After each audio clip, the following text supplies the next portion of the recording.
Thank you, David. You're watching TSN, proud home of the CFL playoffs and the Grey Cup game. Yes, Montreal awaits, and now BC and Calgary will lock horns to complete the 2008 Grey Cup marquee. And what a sensational November Saturday afternoon. Breeze shouldn't be much of a factor here, and a sellout crowd enjoying 7-degree temperatures. There's Wally Buono, coaches his 16th Western Final, 5th consecutive with the Lions, and 3-0 on the road, yet 0-3 this year against his old colleague, John Hufnagel, who makes his playoff debut as a head coach in the Canadian Football League and knows that the only matchup against BC that really matters now is this one. And what an important game for Henry Burris. For quarterbacks, the defining moment for them in their career is when they win championships. Henry Burris has to get there to face that defining moment, and he has had some problems in the playoffs. He has to exercise those demons in this one. Calgary Stampeders, 13 wins in the regular season. Henry Burris, arguably the best CFL quarterback ever not to play in the Grey Cup game. Well, McMahon Stadium is the home of the 2009 Grey Cup, but these two teams are only interested right now in punching a ticket to the big game in 2008 in Montreal in 8 days. There's Ian Smart awaiting the opening kickoff as the BC Lions will get their hands on the football first and have that slight breeze at their back in the opening quarter. These two teams faced each other 3 times in the regular season. The Calgary Stampeders winning all 3, including the last game of the regular season, which the Lions said was embarrassing. Well, the Stamps like to wear their black uniforms for special events like Labor Day, and this Western Final is on from McMahon with Ian Smart up across the 30, 35, and finally stopped at the 41-yard line.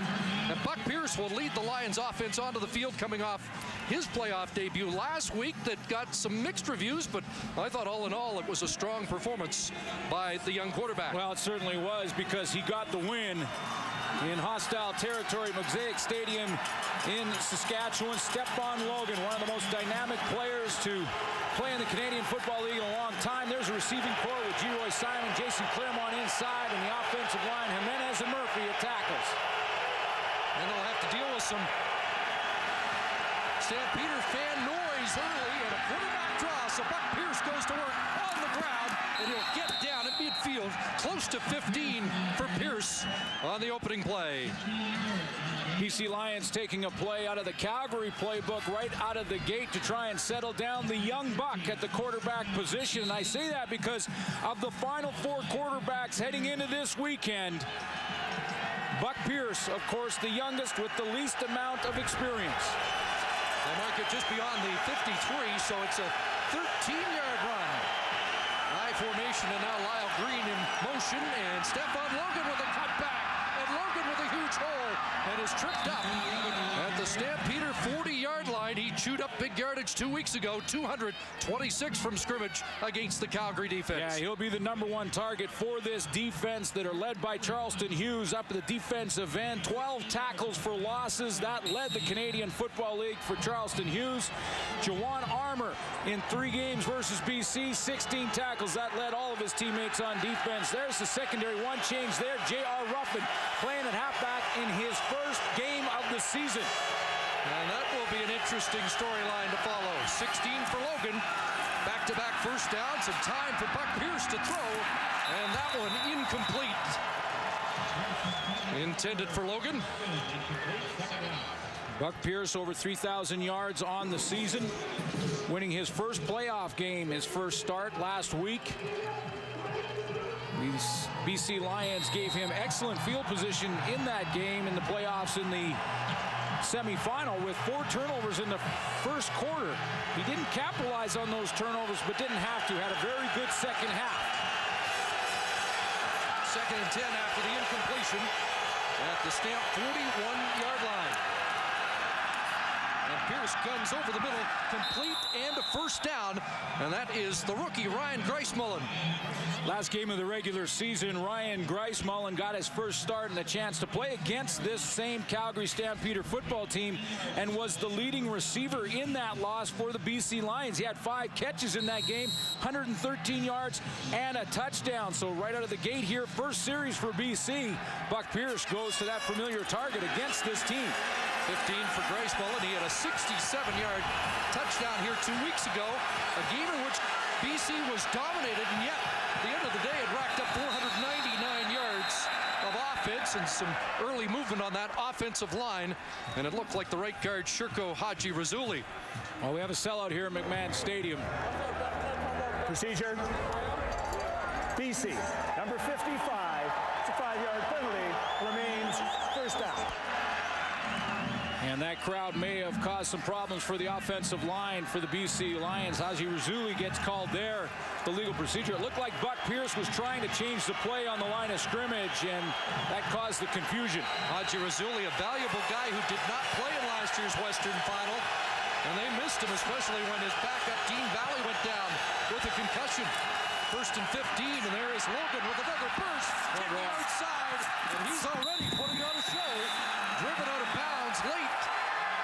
Don't see a penalty flag, but Logan now slow to get up as he's tangled up with the camera at the 15-yard line. Boy, he can cut on a dime and give you change in the hole. This guy can make you miss in a phone booth. Number 26, Stephon Logan, one step to his right. Look at the hole on Juwan Armour.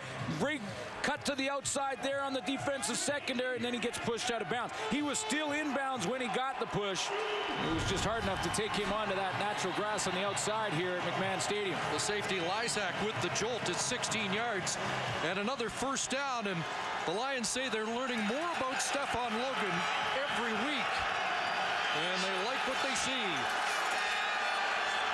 This time the toss left side, and for the first time the Stamps rally to Logan in a hurry, and not much there as Charleston Hughes, first man to make contact. What a year for Hughes, who led all defensive linemen with 66 tackles.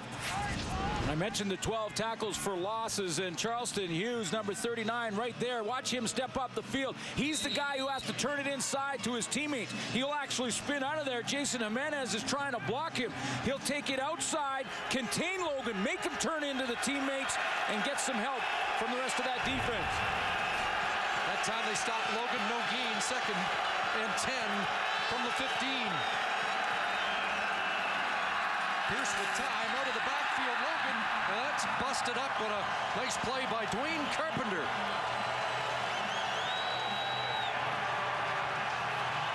Dwayne Carpenter will be a substitution linebacker. He comes in passing downs, and of course, 2nd and long, a passing down. These two teams were talking in warm-up, and that continues in this first drive. But Carpenter is a pure cover guy at the linebacking spot, and he is in the one-on-one on Stephon Logan on that play, is in perfect position. So Paul McCallum comes on and sizes up what will be a 22-yard attempt.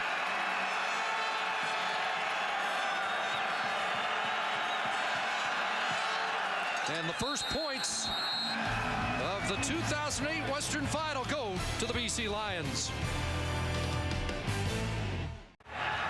Just past the 4-minute mark, opening quarter, and Calgary will take the football at their own 35-yard line, and a strike thrown by Henry Burris to Nick Lewis on the opening offensive play for the Stampeders. First time in Calgary Stampeder history, they had the leading rusher in Joffrey Reynolds, number 21 in the backfield, and the leading receiver in the Canadian Football League in Kenyon Rambo, the wide receiver who plays well against the BC Lions, has all year 200-yard games against them. And there's that young offensive line we talked about all year with the rookies Jesse Newman and Dimitri Shumpas inside of guards. Trying to end a 3-game playoff losing streak. 2nd and 7, and that pass gunned for Kenyon Rambo, incomplete. Burris wants a flag, but none on the carpet, and the trash talking continues. It's a 2-and-out for the Stampeders. Well, game 1 versus BC, Rambo had 8 for 136. Game 2, He had 5 for 105. He's running the dig route there, which is down the field about 12 yards, and then right across the middle, LeVar Glover saying, not this time. The lockdown corner. LeVar Glover makes the play, and Ian Smart has dropped deep. Burke Dale's #1 in the CFL in net punting yardage this year. Gets set to kick for the first time. And again, Calgary kicking into the breeze, and with an alignment problem here.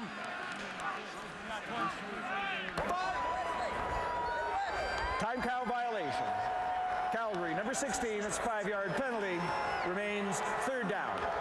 So an early special teams mistake has them marching back 5. Well, you know, it starts out with that good drive by BC to start the football game. You know, John Huffnagel's had a good week of practice. They felt that they were focused in their last workday this week, but loose. High kick, not deep. Fielded by Smart on the 40 and nailed. That'll be a 15-yard, no yards against Brandon Browner, the Arrow, who has been called on more than one occasion for that. Welcome back to McMahon, sold out, and on the sidelines, Jack Climbey. Guys, you happen to notice the bad blood between these two football teams? I mean, this started during the week. Calgary Stampeders felt very disrespected by all the smack talking going on the BC Lions side of the football. And now, of course, the pregame warm-up, it carried through. We saw LeVar Glover giving it to Sandro DeAngelis. Jeff Pilon got involved, and then Otis Floyd got into it with Joanne Armour. Otis was reminding Joanne who backed up who when they played together in BC. Matt, these teams don't like each other. Yeah, Jock, and it's not so much the Stampeders that feel disrespect, it's the BC Lions, and they're trying to gain respect by being more physical, and it's exactly what they did in that first drive, talking with the shoulder pads and helmet and jamming it down the Calgary Stampeders defense. And that's exactly what they want to do here. They want to take Otis Floyd's mantra and his quote from last week and simply step up to the plate and hit Stampeders right in the mouth. Well, Jack will be patrolling the Calgary sidelines, Matt, on the Lions side of the field. And that's BC with the football on Calgary's 53-yard line after the 15-yard penalty. They look for G-Roy Simon. And Buck Pierce overthrows the intended target. And they talked about Otis Floyd. I love the quote from somebody that Floyd's like that loud uncle at your family reunion. And he does stir things up. Yeah, and Matt was talking about the physical play in the trenches. And that is one of the reasons the Lions have lost all 3 games in the regular season to this Calgary Stampeder team, because they lost the game in the trenches. They lost that battle at the line of scrimmage. 2nd and 10 BC. Short drop. And the pass off the fingertips, and it has been intercepted. Dwayne Anderson, the corner, able to come down with the football. There is a penalty marker in the offensive backfield. There is, and Joanne Armour looks like he's trying to argue his position. Foul, roughing the passer, Calgary number 2, 15-yard penalty, 1st down. Well, 2 15-yard penalties against the Stamps in 3 plays, and this one takes a turnover off the board. Well, first of all, the Calgary Stampeders are everyone on the line of scrimmage, including their secondary, and Joanne Armour is right there.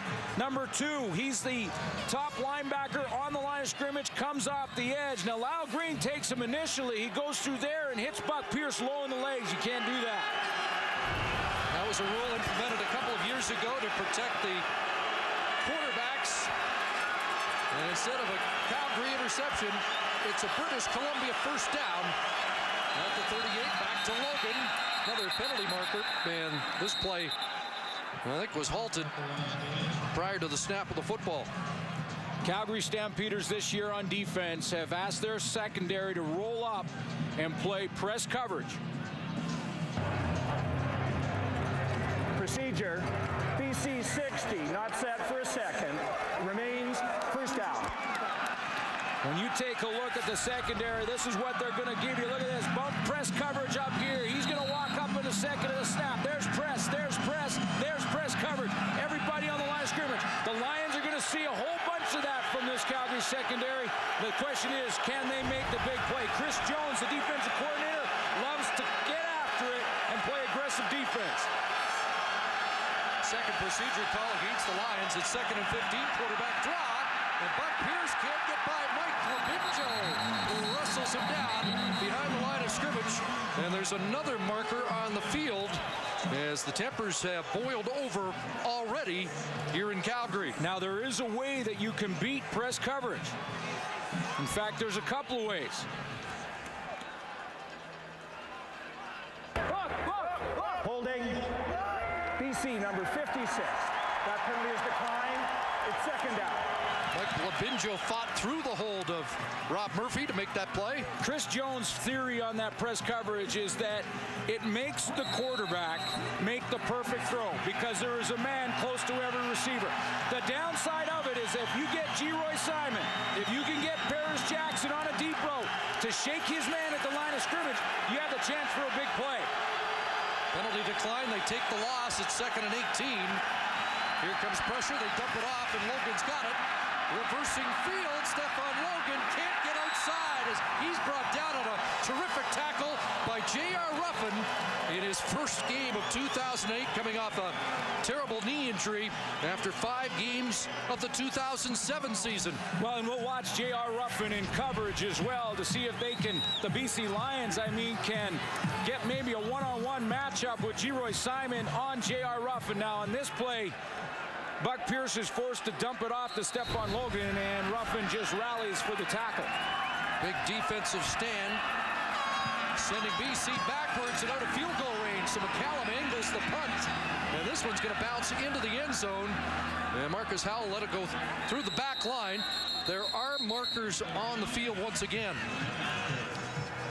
See what the flag is. The special teams are often a brawl for 45 yards as the cover team tries to get down the field and the return team tries to stop them from doing it. Guys on the sideline mentioned the bad blood. This looks like it's going to be a 60-minute brawl. There was talk, especially on the Calgary side, that the Lions quit 2 weeks ago in the late stages. There was a submission and a tap out. I don't think we're going to get one of those today. No, guarantee that won't happen. And yes, there was motivation in that last game of the regular season, but well, not like West Final. Still giving the options to the Lions, so we'll step out and be right back to the 2008 West Final. Well, the score remains 3-0. There was a penalty against Calgary, holding call against Brandon Browner that was flagged at the 10. The Lions take that penalty, half the distance to the goal line, back to the 5. And that's where Henry Burris goes to work, deep in his own zone.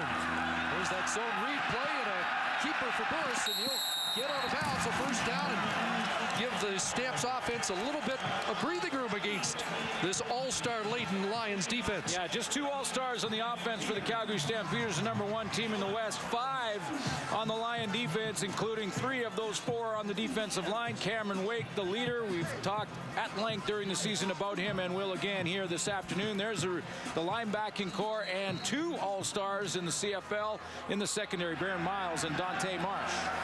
11-yard run for Burris, who was 8th in the league in rushing, and they go, hurry up here, no huddle. And a first down up at the 16-yard line. And Burris throws Jermaine Copeland the catch, and he's drilled out by the all-Canadian corner, Dante Marsh. Henry Burris has got to try and exercise some demons here in this playoff game, and that's the goal for him, is to lead this team to protect the football. Dave Randorf, just before the game, mentioned that Henry Burris 1-4 in the playoffs, and it's been that turnover problem over the last 3 years.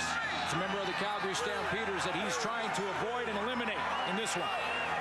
4 for Copeland, again, no huddle, 2nd and 6. A pump for Burris, and now scampering, and he'll be brought down short of the first down at the 24-yard line. John Huffnagel has helped tremendously, trying to take some of the burden off of Henry Burris and tell him to manage the game. He doesn't have to win the game, and try and avoid some of the turnover problems that he has had. 7 interceptions, 2 touchdowns in his last 3 playoff games. He's also had some fumbles.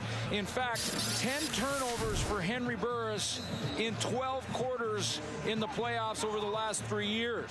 That's what he's trying to eliminate.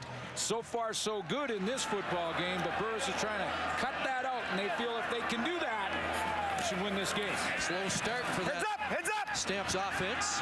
We saw it from Montreal in the opening quarter of the Eastern Final. Ian Smart up close to the 50-yard line. Marcus Howell down first on the cover team. And the home team is waiting. The Montreal Alouettes, congratulations to them. Their win in the Eastern Final earlier this afternoon. Lions trying to make it the same matchup as 2006. Haven't had a Calgary-Montreal Grey Cup since 1970. Buck Pierce, G-Roy Simon with the catch at the Calgary 30-yard line. There's the matchup we talked about. G-Roy Simon, the first chance that Buck Pierce got to go to this one-on-one on J.R. Ruffin. Ruffin has not played a game in 2008. He played 5 games in 2007. With the injury to Walls, he was inserted in the lineup. Inside position by G-Roy Simon on Ruffin. Nice swim move. Gets right down the seam, and a big play for the Lions. 31 yards. BC did not have a receiver over 50 yards last week in the semifinal in Regina. Here's Logan. And more positive running yards for the diminutive scat back. 7 for Stefan Logan. It's very difficult to game plan and put your entire game plan on G-Roy Simon and say, if we get that matchup, we're going there every time. They want to be careful, the Lions, not to lock Buck Pierce into going to G-Roy Simon too much. Jock Chapdelaine, offensive coordinator, said, yes, they're aware of the matchup. They're aware of the opportunity there possibly, but they don't want to get Buck Pierce too locked in because Chris Jones can come with a lot of pressure from a lot of different areas, and they could get Buck Pierce hurt. Give Logan 8. 2nd and 2. Back to Logan again, right side, first down. And Logan finally taken down at the 13 by Juwan Armour. Stefan Logan with 291 yards rushing in his last 2 starts. The other thing, Chris, is I mentioned that the Calgary playing aggressively on defense. One way for the offense to beat that when you're up in press coverage is to try and make the big play in the passing game with your receivers on a deep ball. The other way is to run the football because those DBs have turned their back to the play. They can't help the front 7. 1st and 10 at the 12. And Pierce to throw. And that one over the head of Logan coming out of the backfield. This is a changeup, it looks to me, for the Calgary Stampeders. This is a play that worked in the last game of the regular season for BC. They bring Stefan Logan out of the backfield. Logan right there in the middle of your screen there. He's going to come out of the backfield to his left, and usually it's a linebacker that will pick him up. The Calgary Stampeders have gone this time with Wes Lysak, number 31, the safety, who stepped in between that and made Buck Pierce throw it over his head. That means the safety's out of the middle, however. 2nd and 10, and Jawan Simpson checks in on defense for the Stamps. And Pierce flush throws and end zone. And incomplete. Ryan Greismullen, and he just got out of the way of a train. Oh, did he ever? And I was going to say that Buck Pierce threads the needle here. I mean, he doesn't have a very big window to get this ball in there. There's Greismullen right there. He's number 13, the middle receiver in that short side. He gets a little bump. There's that press coverage we talked about. Now, Buck Pierce threads the needle. He doesn't have a big window. It goes through the hands of Ryan Greismullen. Should have had that one. Yeah, he had a drop last week deep in Saskatchewan territory early when it seemed like the Lions weren't cashing in their opportunities. And Paul McCallum puts it through. And a couple of McCallum field goals, and Wally Bono looks like he expected more. His team with a 6-0 lead. You know, I know in the first game, in the Eastern Final, the guys at the panel in our pregame show talked about rust on Calvillo and the possibility there. The same is, you know, is a concern, I'm sure, for Calgary Stampeders fans with Henry Burris. Anytime you have the bye and you haven't played in a couple of weeks, for offenses, it's about timing, it's about rhythm, And John Hufnagel knows that better than anybody, being a former quarterback and has been a quarterback coach. Tremendous resume from Hufnagel, trying to get this offense on rhythm. So Henry Burris and the Stamps take over at the 35. Joffrey Reynolds, the CFL's leading rusher this year, the ball carrier for 3 tough yards. John Hufnagel and Henry Burris have been a dynamic combination this year. They're first working together. When I first took the job and I met with Henry, I just told him, you know, his job is to be a leader on this football team, manage the game plan that's presented to him. It's my job to get the players around him to help him win football games.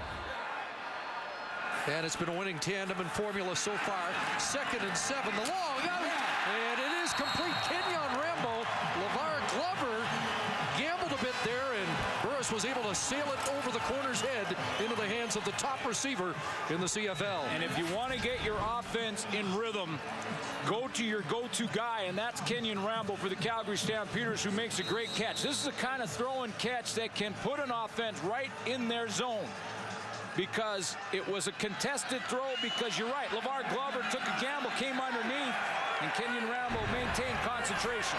Rambo great in last year's Western Semi, 154 yards on 5 catches, and Joffrey Reynolds off the left side up to the 53-yard line, close to 5 for Joffrey Reynolds, who, like Henry Burris, has some playoff demons as well.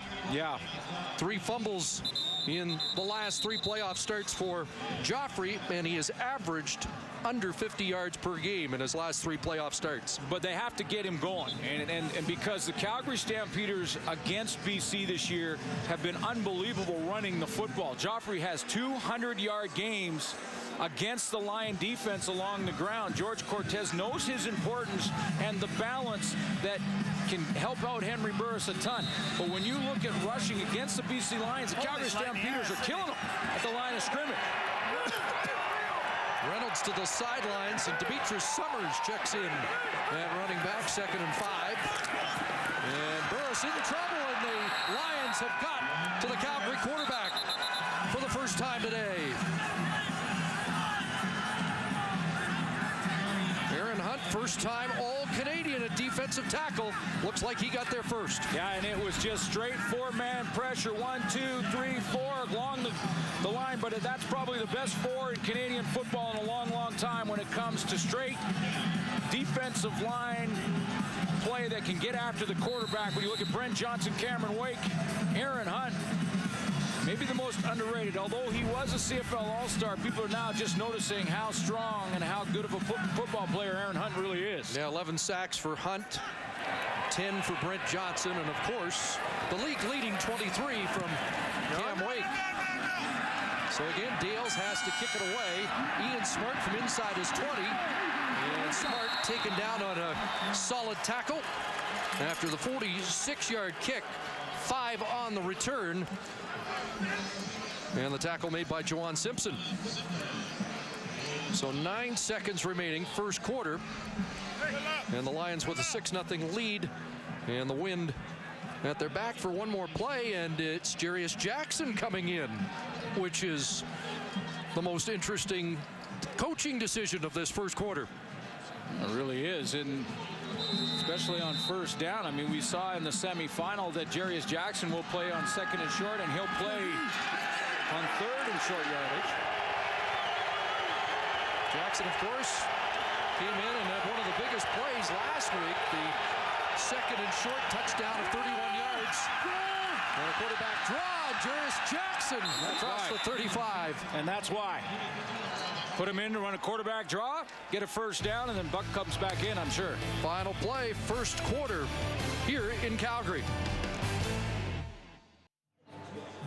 First quarter stats brought to you by Tim Hortons. Always fresh, always. Just over 40 yards for Stefan Logan, who's winning that rushing battle between he and Joffrey Reynolds. That was a very physical, up-tempo first quarter in this West Final. Mentioned that Montreal, a little sluggish first quarter with the bye. Did you sense that from Calgary? I did on their offense. You can see their timing isn't quite there, although give some credit to the BC defense. I mean, once again, they started the game in the semifinal in Saskatchewan with 4 turnovers, and they've controlled the line of scrimmage so far. You get varying opinions. Some people think it's very hard for one team to beat another 4 consecutive times. I know that's not how the Stamps feel. Rob Lazio told us yesterday, if you're better, you can beat them 18 straight times.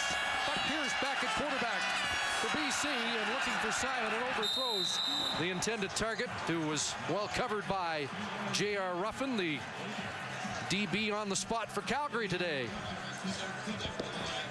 And Buck Pierce, again, has to be very careful not to lock in too much to G-Roy Simon, because there's ways that the Calgary Stampeders can help J.R. Ruffin. They can put Milton Collins or Wes Lysak over the top so that they don't leave him in that one-on-one with no one behind him. So it'll look like it's one-on-one to Buck Pierce, except for the fact that there's a deep defender helping out. Ruffins was a regular in Calgary's backfield in 06. In fact, his first CFL interception was against Dave Dickinson. Then with the Lions, Pierce throws complete over the middle. And that's the usual tough sledding for Jason Claremont. First down up at the 49. Mentioned off the top that Buck Pierce is the young buck in the Final Four coming into this weekend, and I think most of the experts across the country have picked the Calgary Stampeders in this game because of the matchup at quarterback. Buck Pierce stands in here and throws a strike to Jason Claremont, who is well covered, and Buck Pierce had lots of pressure in his face on that one. 12th consecutive start for Buck Pierce at quarterback, 13 to Claremont. And here is Stefan Logan, another burst into the backfield. He gets nailed by Milton Collins, but as happened a couple of weeks ago on a big Collins hit, he just pops right back up. Well, so far, again, this game is being won and lost up front, and the BC Lions have the lead in the game because so far they are winning that battle, because you can see that open lane for Stefan Logan, and he hits it nicely. Big block up front by Angus Reid, the center, to take Juwan Armour out of there, the linebacker. 18 for Logan, 62 in the game already. And Pierce underneath. There's Ryan Grace Mullen, brought down at the 41-yard line, so a short gain there. You mentioned Calgary's running totals against BC, but in the last 2 Lions starts against the Stamps, they've amassed 312 yards rushing coming into this game. So they may have found a little soft spot in the Calgary defense. Yeah, and that's 2-6. He's getting a lot of that, but he's getting some help up front right now, because that was big block by Angus Reid, Rob Murphy, and the CFL All-Star Jason Jimenez. If BC's found the soft spot, nobody else did, because Calgary was #1 against the run, 2nd and 7, and there's a completion and a first down. G-Roy Simon with the catch as Buck Pierce has the chains moving. The other edge that the BC Lions have that no one was talking about leading into this game was playoff experience, and the guys like G-Roy Simon can settle down a huddle. They know the importance of it. They know how big this football game is and what the intensity level will be at. Remember, there's so many youngsters in that Calgary defense. They're just learning this for the first time. 3 minutes into the second quarter, the Lions marching, and Logan will try the left side again, try to get outside to turn the corner, runs out of real estate, and they'll crash into the signage on that far side. J.R. Ruffin there again. Stefan Logan went to South Dakota, and through his bio, I was amazed to learn that in the 45 games he played in college, 34 of them he was over 100 yards rushing. The best kept secret coming out of college. And one of the best tips Bobby Ackles, the late Bobby Ackles, ever got. A friend from Miami, where Ackles had worked with the Dolphins, said, you might want to take a look at this guy. Second down, and Buck Pierce Too high for Claremont. Incomplete. We had Claremont open, and he tried to throw him to the outside because of the presence of Milton Collins, who was working his way from the safety spot and working over. Buck Pearson, the last game of the regular season, threw an interception as he was trying to get it to Geroy Simon on the very same spot on the field in a very similar play, and Collins was the guy who came over and intercepted it. That time he rushed the throw a little bit so that he wouldn't have it intercepted. So Paul McCallum back on, trying to make it 3 straight field goals, and McCallum expands the lead. Lions by 9. Well, the Stampeders have won 8 of their last 9 games, 10 of 12. But here they are in a 9-point deficit. 4 minutes into the second quarter as McCallum kicks it deep. And here's Demetrius Summers on the return. It's a good one. Up across midfield, and he tightropes it into BC territory.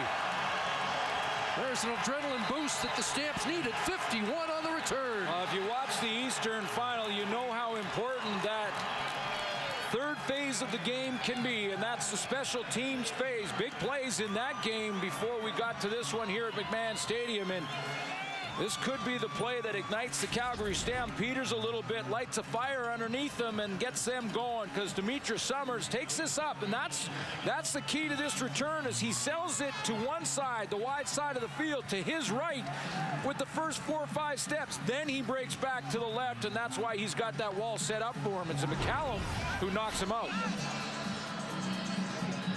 Got an injured BC line on the field, so we'll step out. Jason Araki, the fine special team man, is down. Jason Araki on the sidelines, the leading special teams tackler in the CFL this year. Looks like he'll be okay. Best field position start for Calgary today. And a pump from Burris, and then pressure. He escapes. Gets outside, and now across the green again. Incomplete for Joffrey Reynolds. Tried to do a double move with Kenyon Rambo, who was going one-on-one on LeVar Glover, and LeVar Glover has been in his hip pocket the entire afternoon so far. Henry just trying to sell a little late hit by Aaron Hunt. He bumped into Hunt on the way back to the huddle, went down in a heap, and came up smiling. Calgary Stampeders ranked 2nd running the football in the Canadian Football League in the regular season, 3rd throwing it close to 400 yards a game, but so far that BC defense has responded. Lions defense with 50 games of Western Final experience. 2nd and 10. And Burris to Nick Lewis, who can't bring it down. Oh, boy. You mentioned that game experience, and here's the difference. The Lions on defense, all those games of experience you just mentioned, Chris, 46 playoff games of experience for the entire starting lineup for the Calgary Stampeders. That's both offense and defense.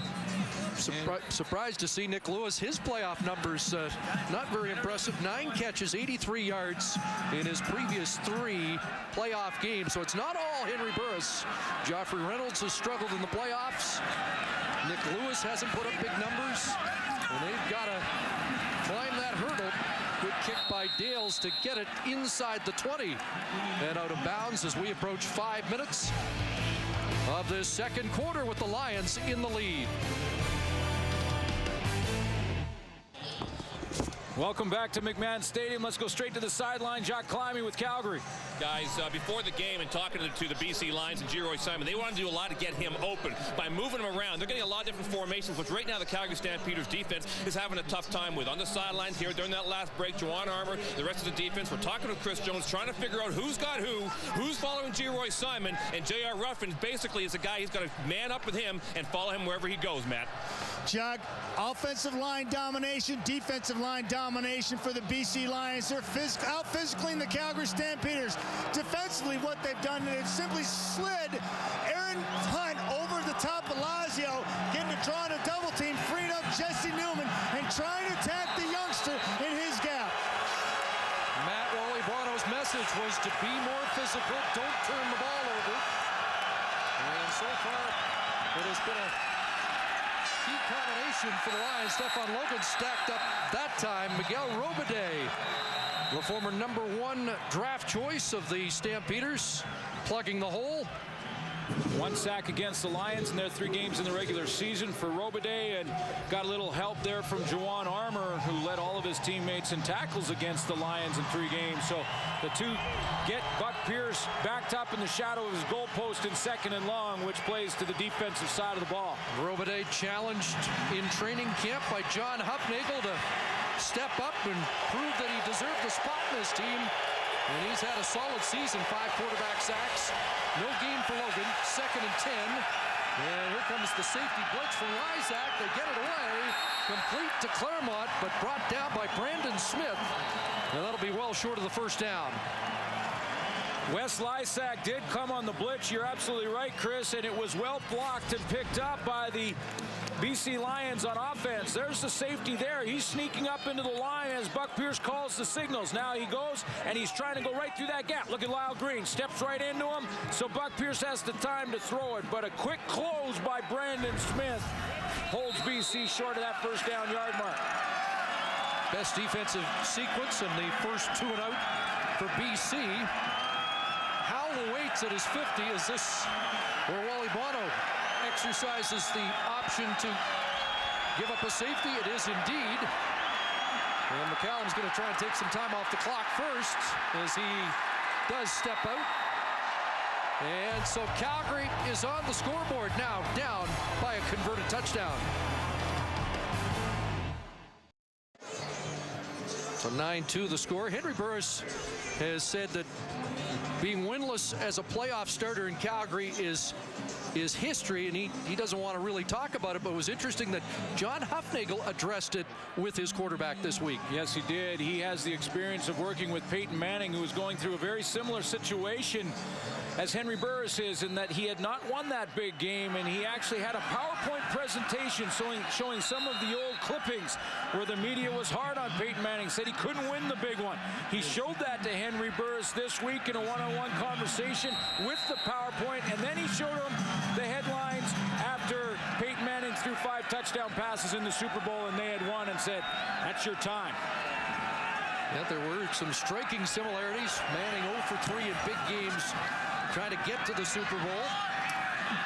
There's Marcus Howell taking the return. Good decision to opt for the kick return, because Marcus Howell brings it back 35 yards, and that's a lot better than scrimmaging at your own 35. And how would you like to be Henry Burris, to be sitting in that meeting with John Hufnagel and understand his history and his resume, the quarterbacks that he has worked with, and it's been there, done that. And John Hufnagel can say that to him, and Henry Burris can have nothing but confidence. Yeah, there's probably a little rust, the timing a little off after the bye week, but they'll start to get that together, and Henry Burris has had such a great season. You saw Brian Williams' piece on Mark Trestman, the NFL quarterbacks he's worked with. Of course, John Hufnagel has worked with both Peyton and Eli Manning. And here's Joffrey Reynolds, short gain as he's brought down. Corey Banks up there to help out on the tackle. But Henry Burris knows that the long list of great quarterbacks Hufnagel's been involved with, and he wants to rank near the top. He has so much knowledge and had such a historic background as far as places he's coached, the people he's coached. And like I said before the season, I want to make sure when this season or my time as far as playing under John Hufnagel is done, he'll always say that I'm one of the best quarterbacks that he's ever coached. And I want to do whatever it takes to be mentioned as one of those guys. Well, some early movement on that offensive line as Burris was sizing up 2nd and 7, but they'll have to march back 5. Yeah, it's a couple of those quarterbacks that Procedure. Calgary, number 52. It's a 5-yard penalty. Remains 2nd down. that Henry Burris talked about, that John Hufnagel has worked with. Guys like Tom Brady, Peyton Manning, who we mentioned in the National Football League. Don't get two bigger names than that. Doug Flutie, Dave Dickinson, Henry Burris, Jeff Garcia from the Canadian Football League, and then a couple of those guys face both leagues. As Jesse Newman called, here's the screen. Reynolds caught from behind. behind and brought down. Brent Johnson, big defensive play as Reynolds saw a lot of green ahead of him, but the former top defensive player in the country and twice top Canadian makes the play. Little screen pass here from Henry Burris. He's just going to drop out of there. There's Burris right there in the shotgun. He's going to drop out of here, and a little stunt by Brent Johnson. Almost gets his hands on that one. Remember, he knocked one up that was intercepted by Tyrone Williams in the semifinal a week ago. That one, he almost got his mitts on there, and he's the guy who chases down the target from behind. So that Calgary offense has yet to really get any traction. 3 2-and-outs in 5 possessions. And we are midway into the second quarter. And Dales will try and pin BC deep once again. Smart drops it at his 12. And then is forced out inside the 20, a 43-yard punt, and Ian Smart with 4 on the return. BC Lions in the first quarter sustained a couple of drives because of Stephon Logan. Those last couple, they're backed up a little bit, and the Calgary Stampeders have made some adjustments defensively to try and get BC in a second and long, and that means you have to stop Stephon Logan on first down.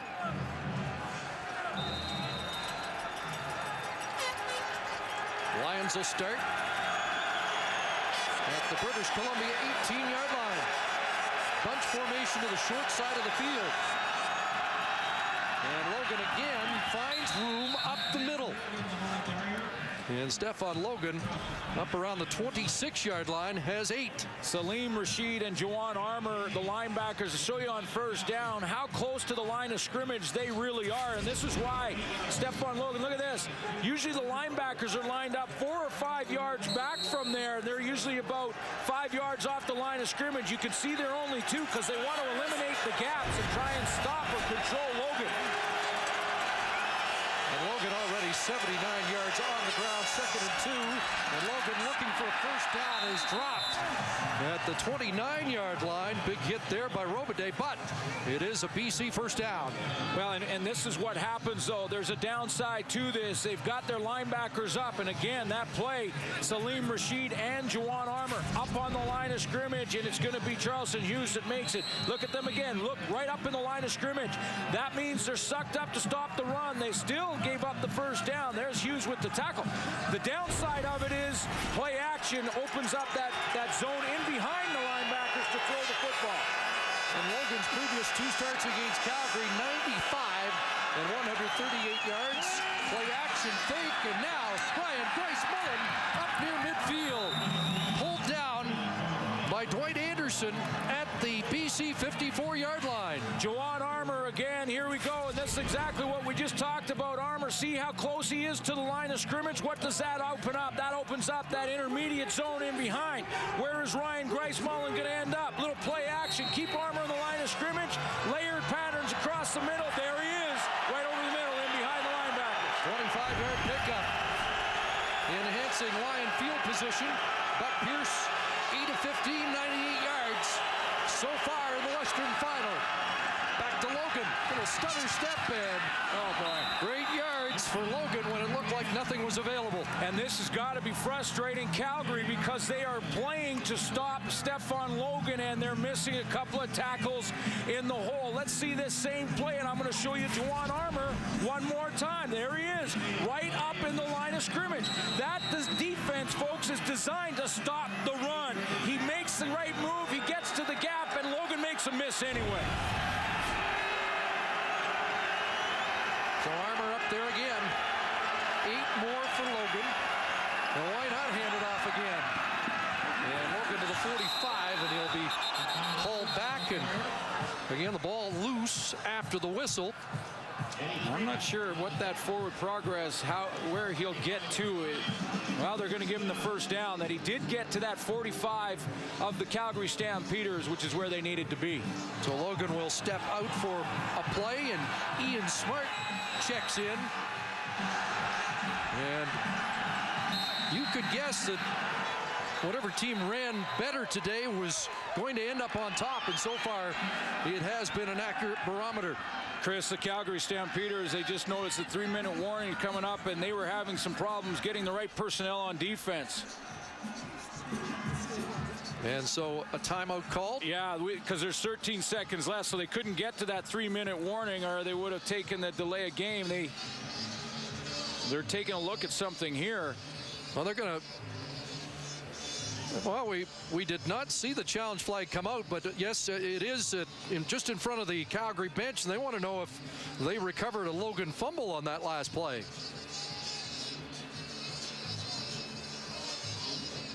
John Huffnagel does have the challenge flag on the field, and he's telling Bud Steen what he wants to have a look at. Yeah, and they moved the sticks, but they haven't run another play, so the challenge flag came out in time. Logan gets twisted back there. Now, is that one of those where he's down on top of the tackler, Eddie Freeman? Yeah, like Eddie Freeman, he was down on the ground, and he had pulled Logan down on top of him. Now, we are told that the officials will no longer tell a coach that we're not going to change our mind, pick up the flag. So let's see what... Calgary is challenging the ruling on the field that forward progress was stopped. We'll review the play. So after a long discussion with John Huffnagel, forward progress had stopped. And that's... I think the officials are saying no fumble because forward progress had stopped there and the whistle had blown. There's the ball coming loose, and clearly Juwan Armour ended up with the ball. Yeah, and just completely off topic, it's amazing that Stefan Logan's right knee is okay. Yeah. Oh, he got twisted and bent underneath Eddie Freeman. Now, they have ruled this year that if the ball carrier's forward progress has stopped and he is pulled down on top of a tackler who's on the ground, he is ruled down by contact there.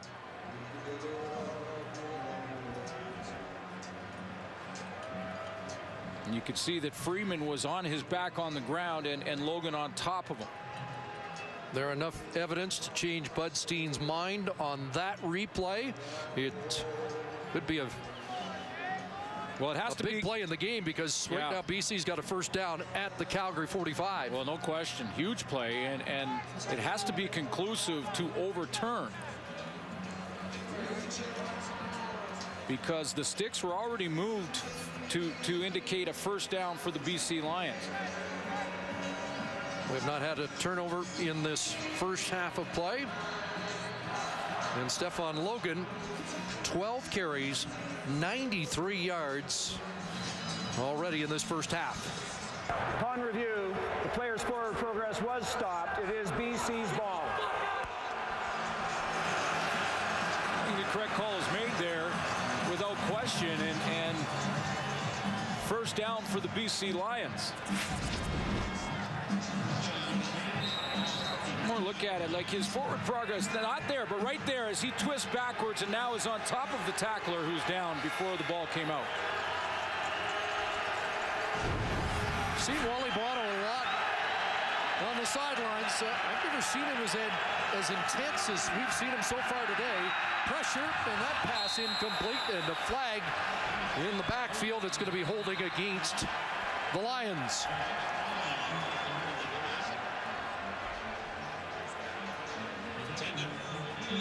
Some heavy pressure on Buck Pierce that time. Now, Shannon James was in the backfield. He was part of it. Looked like he came off the edge. Holding BC number 64. The 10-yard penalty will repeat first down. So they will march them back to midfield. And it will be 1st and 20. And now they have given the benches the 3-minute warning, a 7-point BC lead. 1st and 20, back at midfield after the holding call. Pierce stands in and throws, and it's complete. Simon breaks the tackle, and then he gets wrestled down by Juwan Armour. High tackle, and I think Giroy thought he might have been face masked on the play. And John Kalami talked about how the BC Lions have come with some different formations. You've noticed Geroy Simon. This is his inside position. He plays inside in the slot back spot. What's different about the formation, though, is that Jason Claremont, who is also a slot back, lined up at wide receiver on the same side. So a different look for the Calgary Stampeders. And Geroy, you're right, wanted that face mask call. This drive started at the Lion 18. Back to the Calgary 46, where it's 2nd and 11. And Pierce with another dart to Ryan Grice-Mullen. And the Lion drive will continue. Now, again, Ryan Grice-Mullen is wide receiver, and he plays wide receiver on the short side. He's going to catch this slant route from Buck Pierce coming right over the middle from this direction. Here he comes there. Now, there's the thing. On the wide side of the field, again, a very different formation. Geroy Simon as a wide receiver. Claremont inside at the slot back spot. So, again, different formation for Calgary to handle. Boy, that's a big 2nd down conversion for Pierce. 1st down, Stefan Logan. And he's grabbed and dragged down. That's a 3-yard gain. And Mike Labinjo on the tackle.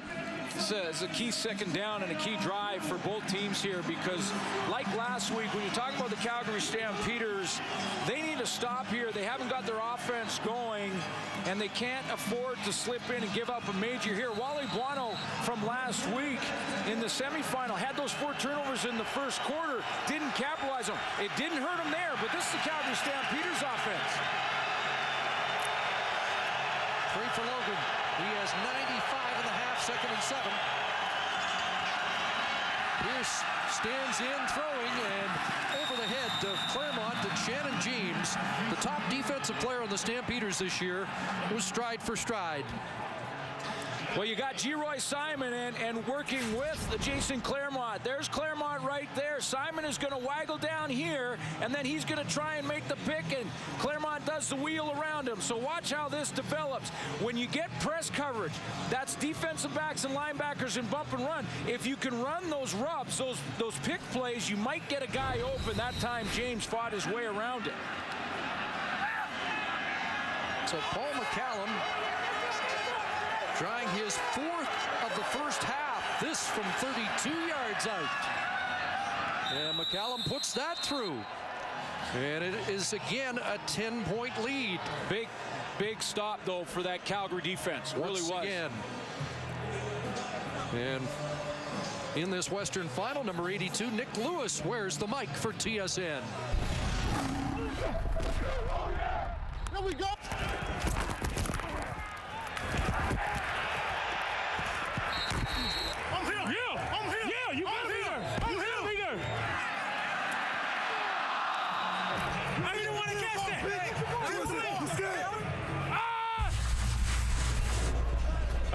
One guy who loves to talk against a defense that loves to chirp as well. Well, and Henry Burris has got to go back to Nick Lewis as soon as he can and try and give him another one of those throws down the seam, or at least get the football in his hands, because you know that drop is still weighing on his mind. And it won't get out of his mind until he makes that next catch. BC took 5:07 off the clock on that field goal drive. And now 88 seconds remaining in the 1st half. And Henry Burris and the offense will try and change the complexion of this opening half in the 2008 Western Final. Summers on the return again. Dangerous again. Across midfield again. And cut down by Paul McCallum. But Summers to the Lion 39. Well, he is setting up these returns really nice. Demetrius Summers is doing this. Up, a couple steps that way, and then back the opposite direction. And it's those 3 or 4 steps in one direction that really influence the cover team for the BC Lions in that direction. And he cuts back against the flow. He's done it a couple of times, and now it's one guy. He just makes him miss, and away he goes. A couple of big returns. The Lions are going to talk at halftime about their special teams. The Calgary Stampeders are going to talk about their offense and how they can get that going. It's a late flag after they unpiled. Not sure if it was a taunting call, but Steen will sort it out. Objectionable conduct. Calgary number 67. So Dimitri Sumpas, the right guard, called. So that takes a little of the luster off a 51-yard kick return by Demetrius Summers. And that, by the way, 2 straight 51-yard returns. And often, Chris, offensive linemen like Sumpas aren't on the kick return team, so that may have came from the bench as he was coming on offensively for this series. Timer, please put the clock back to 1-2-0. 1-2-0. But Steen wants a second extra on the clock, and John Huffnagel and Henry Burris will try and use every second available here to cut into this BC 10-point lead. Well, they've had good field position to start their last couple of series and not been able to take advantage of it. I still like to see a little more Joffrey Reynolds. I think Calgary fans to see him get started. Starting almost in field goal range for Sandro DeAngelis. And there is Reynolds. And he'll be brought down by the big defensive tackle Tyrone Williams, who called his performance 2 weeks ago maybe the worst of his career. And so far he's made amends because that front four is doing their job. But Cortez has got to start and try and get Joffrey Reynolds more involved, because the balance in the offense is what he's talked about all week. And they felt that Joffrey Reynolds might see the ball 20 times. And you've seen that near for that pace. 5 touches for Reynolds in the first half. 2nd and 3. Here's Reynolds, first down and more. Crashing down to the line, 32. It'll keep the defensive line off balance, Chris, because it's pretty simple. Defensive linemen, they want to pin their ears back and get after the quarterback. If you're throwing all the time, they get into that rhythm. They can even try and anticipate the snap count. They get out of their stances in a hurry. If you start to run the ball, if you start to dump it to the backs, they have to read and take a look at Joffrey first. I think Joffrey Reynolds might have been nicked. He took himself out. It was late before Demetrius Summers came into the game. In fact, he wasn't there for the huddle, but does take the handoff and breaks a tackle. And another Demetrius Summers to the 24. And I got to tell you, I'm a little surprised that he was the ball carrier there, because he arrived late on the scene. Yeah, and it must have been just Henry Burris giving him the quick heads up as to what the play was, because it looked like the handoff and the play was executed smoothly, and then a couple of missed tackles by the Lions or broken tackles by Summers. Otis Floyd couldn't bring him down. Barrett Miles does. And it's a 9-yard carry for Summers, who has 102 on a pair of kick returns in this first half. And Henry Burris wants to go into the end zone. Touchdown! Kenyon Rambo! With 9 seconds left on the clock.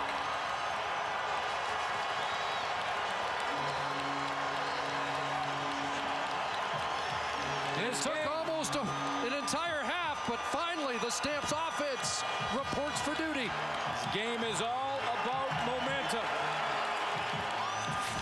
The Lions had it.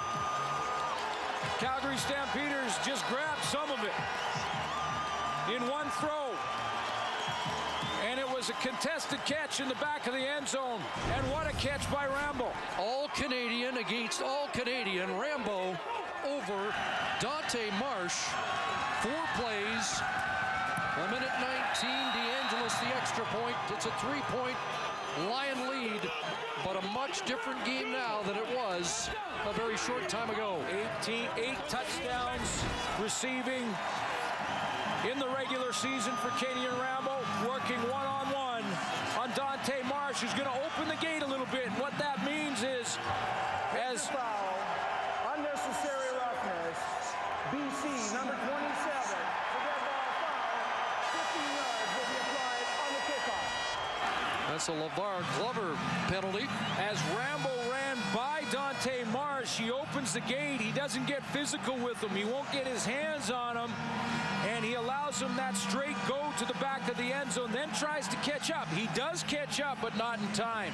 Good concentration by Kenyon Rambo to keep his feet in bounds as he made that touchdown grab. The real Ocho Cinco, at least here in Calgary, at 8 touchdown catches during the regular season, 100 grabs to lead the league with 1,473 yards.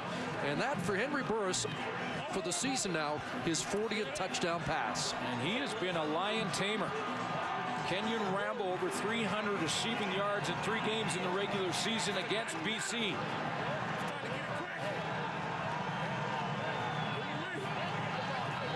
And for Calgary, the first 8 Henry Burris passes went for 27 yards, but that was a 22-yard strike. And kicking off from the 50, DeAngelis puts it in the end zone, and Ian Smart will bring it out. And is tossed down at the 16-yard line with 4 seconds left for Buck Pierce to kill in this first half. Let's find out what Glover did to get the 15 yards. Well, it may not affect the scoreboard here. He's right at the top of the line here, and he comes off the edge on the extra point. Cornish right there, and he takes a shot to the head of Cornish. You know, a lot of pushing and shoving, a lot of stuff after the fact, a lot of trash talking in this game. Both these teams know what is at stake, and they've got to rein that stuff in, because a bad penalty in the second half in a one-possession game can cost you the football game. Well, it was a half dominated by the Lions, but Buck Pierce, as he takes the knee to run the clock out, will only take a 3-point lead to the locker room through 30 minutes of the West Final. Today, we're gonna show them. Talk is cheap, baby. Walking is expensive. Pay up. I'm so scared of these guys. Scary.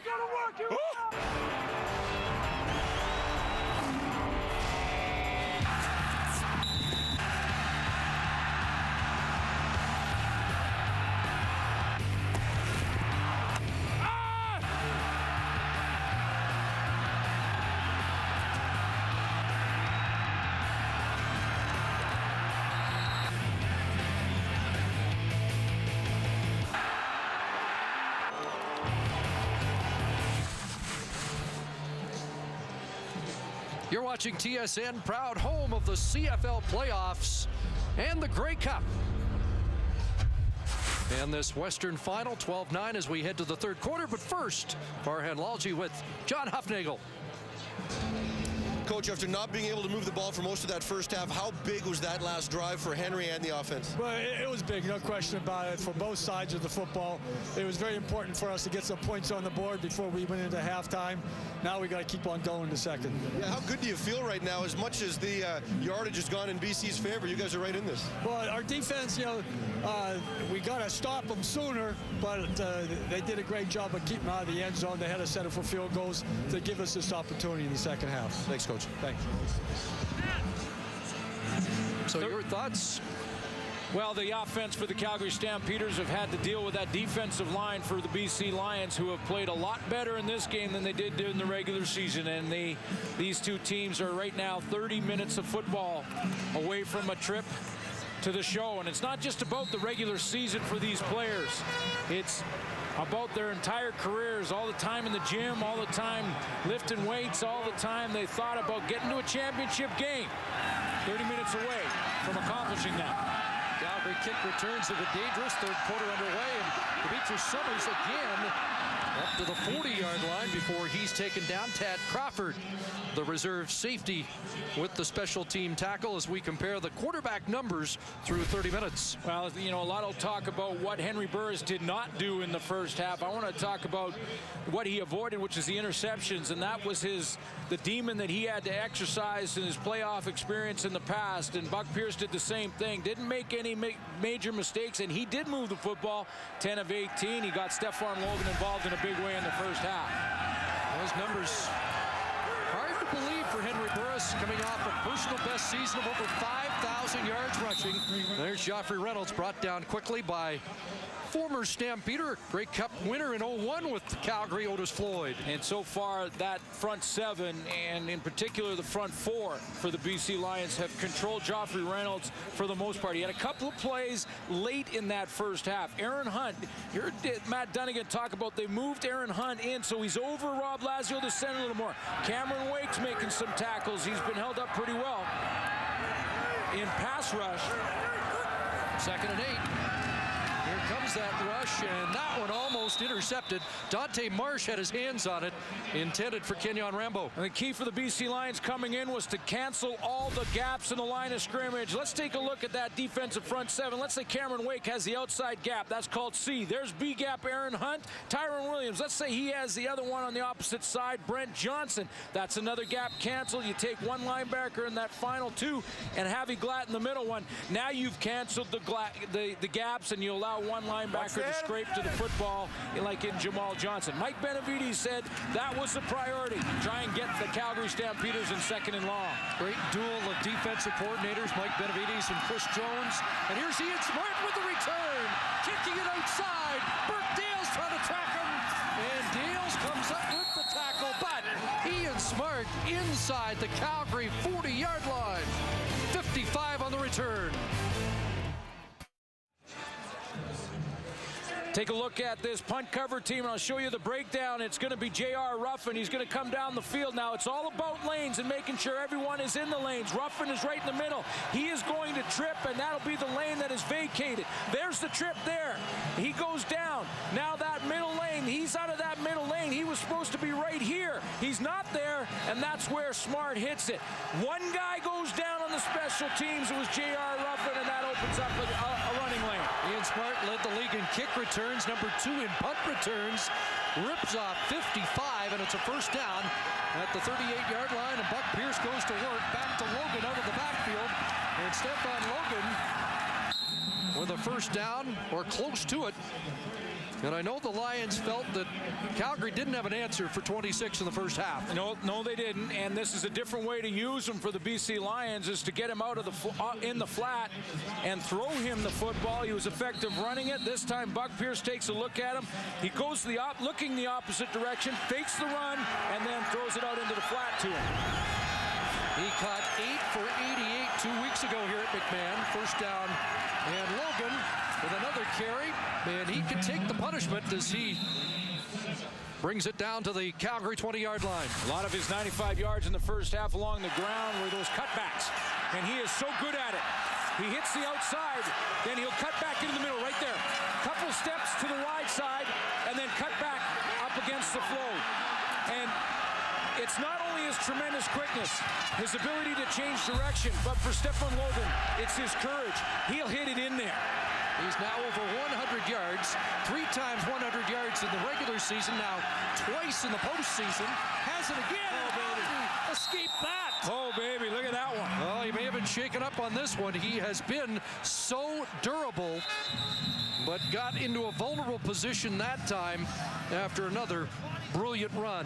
I don't know how he got through that line of scrimmage, because he got hit hard at the hole, spun out of that one to get it down on the doorstep, and both players down. Brandon Smith also down on the play.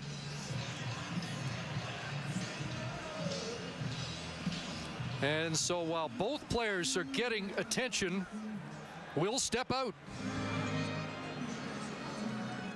Brandon Smith a little woozy after taking that hit. Looks like he took a knee on the helmet from Stephon Logan, who's also on his feet, and I think okay. There's Brandon Smith right there, and he did. He took the hit right to the side of his head from Stephon Logan's knee, the left knee right there, and Logan went down hard. He got up first and was okay. Went back to the bench, and they were very careful with Brandon Smith because it was the head and neck area. First and goal from the 7, and Jarius Jackson comes in. He'll handle running back duties, and crashing down, fumbles, and Calgary comes up with it. Jackson popped, and he coughs it up. And the first turnover of the game is huge. And this is really the only downside of a substitution like this. There's so many good reasons for it. One, it's a change-up. It gets a running athletic quarterback in the game. It saves a hit on your starting quarterback to get Jarius Jackson in. It keeps him fresh. It keeps him going, but he is cold coming off the bench. He gets hit by Labinjo. He tries to cut back against the flow, and the ball pops out right into the hands of the Calgary Stampeders, who once again bend but don't break. Mike Labinjo with the forced fumble. I think it was Charleston Hughes who comes up with the football. Off armor. And it indeed is Charleston Hughes. So a huge turning point. And Henry Burris tore. Over the middle, he's got Jermaine Copeland. And Burris said yesterday, momentum is what you make of it. They weren't able to sustain it through halftime after the late touchdown. Now a penalty flag on the play after the completion to Jermaine Copeland.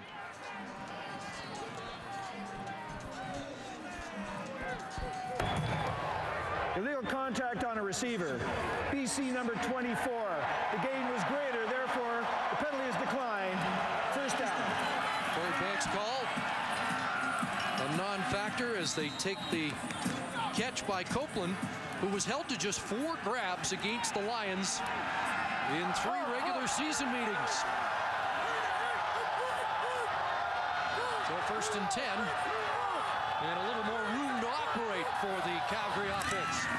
4-man rush time over the middle. Nick Lewis got it. Hit by Baron Miles, but this time Geronimo holds on and has 18. Cameron Wake, though, I think is going to draw a holding call, and this play may be coming back, Chris, as he came off the edge, and it looked like he was going on Ben Archibald right here, number 91. Calgary, number 65. Penalty will be applied half the distance to the goal. Repeat, first down. There it is on the left tackle.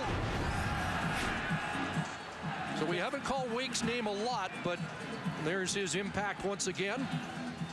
Well, I think over the last 3 weeks of the regular season and the first playoff game, he probably has drawn 5-6 holding calls, and there's likely been, according to Wally Buono, probably another 5-6 that haven't been called that could have. That's a big one.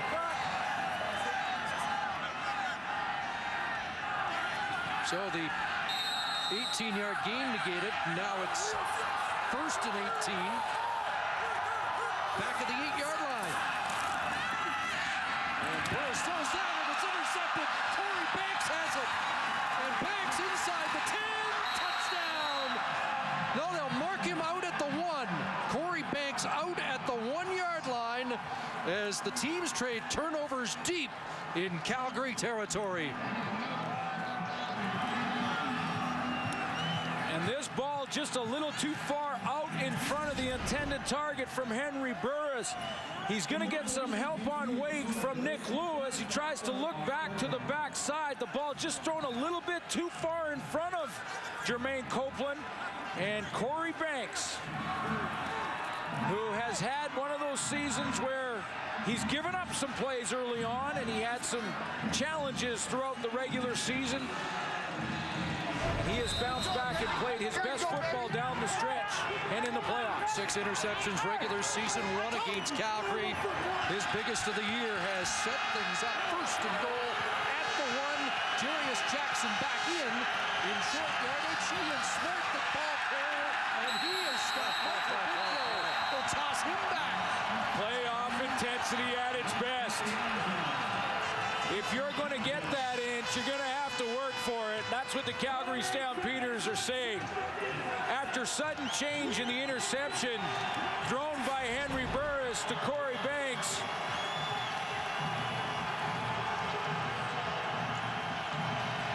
Labinjo just shoots the gap and catches Ian Smart from behind. He won a Canadian Player of the Week award against BC earlier. Giant team in, second and goal. And it's back at the 5. And Mike Labinjo there. Oh, he was featured in our pregame show. Mike Labinjo showing you why he's the Stamps' top Canadian this year. Well, there he is. He plays in the exact same spot twice in a row on the goal line. Both times he shoots the gap. Both times not blocked. This time he's easy pass straight to the running back, Ian Smart. The first time he had to go down the line of scrimmage, catches him from behind. 2 huge plays from Mike Labinjo. And it brings back memories of BC in Montreal earlier. They're trying to get back to Montreal. And just before Labor Day, they were stuffed on 3 tries from the 1. Stuffed here. They have to settle for the 5th field goal of the game by Paul McCallum. And it's a 6-point Lion lead. What a series by Mike Labinjo. Let's check in at the BC sidelines. Here's Matt Dunnigan. CC, can you feel the playoff intensity down here? I'm telling you, it is rocking down here. Stefan Logan took a helmet to the thigh. He had to sit out 3 plays. That's where you saw Ian Smart in the ball game there. And to take the ball off the line of scrimmage, well, that's a questionable call there. And it certainly cost the BC Lions in a critical situation. Once again, not being able to punch the ball in the end zone, having to settle for 3. Well, Matt, you talking about running backs. People must be wondering why Joffrey Reynolds only has 5 carries in the ball game. Couple reasons. One, BC likes to do a whole lot of stunting up front. That means there's twists. They're running crisscrosses. Hard to block a guy when he's moving out of the way. The other reason is they haven't had the ball. They want to run the ball when they have a rhythm. Calgary has not been able to establish any rhythm and sustain any drives. Therefore, there hasn't been much running. Guys? Thank you, gentlemen. We'll keep checking in on the sidelines. Demetrius Summers, another fine return up to the 40-yard line. And you heard Jock talk about Joffrey Reynolds as he and the offense checks back in for duty. Yeah, and this is for Joffrey Reynolds. Got to remind him of last year in the playoffs where he had just 5 carries and less yardage. But the Calgary defense has given Joffrey Reynolds, George Cortez, the opportunity to keep him in the football game, because this could easily be over by now. As that defense just got Henry Burris and the offense off the hook. And they're within a converted touchdown of taking the lead. They throw in Corey Bake's direction again. Incomplete, intended for Nick Lewis. And it's hard to figure with the score as close as it is that Joffrey Reynolds is not more involved. When you look at the regular season, he had 39 carries, just about a 6-yard average, and just shy of 300 yards running the football against the BC defense. We talked about it keeping that D-line off of balance, but George Cortez has gone away from it, especially on first down. And again, on that last one, we saw a pass on first down. So 2nd and 10 from the Calgary 40-yard line. Burris with time, over the middle, and that's a catch for Nick Lewis, when it looked like the Lions almost had another interception. You know, but things that have come back to haunt the Lions during the regular season are starting to creep into this one. They're not finishing drives offensively, and at times the secondary has gambled. At times the secondary has gambled against receivers and tried to make the big play, and this time Jerome Dennis does it, and they've missed. And when they've gambled and missed, it's been big plays for the offense. Not a big one for the Stampeders. Nick Lewis, 22 yards. And now Joffrey Reynolds a carry left side. And a good run by Reynolds down to the 43-yard line. Has 6. And this is what it does now for Henry Burris, is it gets him in a 2nd and medium, 2nd and short. Now his playbook is wide open. He can go to short passing game. He can run hit screens, and he can go back to the run. So now George Cortez can pick any play he wants from the playbook, and that's what success on first down will do for you. Real potential turning point here. Looked like the interception might cost 7, only 3. And if Calgary can answer with a scoring march of their own, you know where momentum lies in this one. But Reynolds will be close to the first down, but well, we'll see. We'll bring out the chains and find out how close. So much talk about John Huffnagel's offense, about Henry Burris, about Kenyon Ramble, the leading receiver, Joffrey Reynolds, the leading rusher in Canadian football. For the Calgary Stampeders, if they can come back and win this game, boy, they need to go over there and thank the defense in a big, big way for keeping them in it. It's like in hockey, Chris, that goaltender that hangs around when you're just getting bombarded, but your goaltender keeps it a 1-goal game, and then you find a way. And you find a way to get that one, you chip one in, and all of a sudden you've got all the momentum and you win it down the stretch. That's what the Calgary Stampeders are looking at. That's their opportunity now, and it's all because of their defense so far. We saw the measurement. A chain link or 2 short. Sorry. Okay, you go. And so it will be 3rd down. At the BC 39-yard line. Big boys hunker down. And Burris will follow Western All-Star center Rob Lazio. And although the Lions are signaling that they stopped him, that should be enough to move the chains. I don't even think he needed an inch there. I think he needed a half an inch.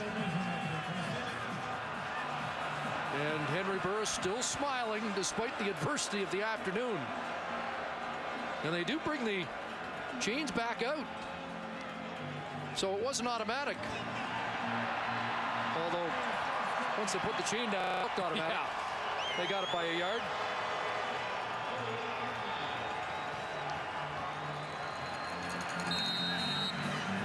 John Hufnagel's defense has only surrendered the 5 field goals, and his team a converted touchdown away from the lead. Brett Ralph is in motion, and Burris back to pass, does some dancing, and will have to step out. Forced out of bounds on good pursuit by the big defensive tackle Tyrone Williams. Oh, I tell you what, Tyrone Williams, that last game of the regular season against Calgary, he actually went in and talked to his teammates, and basically Williams said it was the worst game that I have ever played. He said, and not just this year, as a professional football player. He went in there against that double team here. He's going to chase down Henry Burris here, and I guarantee you he has had a way better game in this one than he did in the last game of the regular season, and a tremendous semifinal a week ago.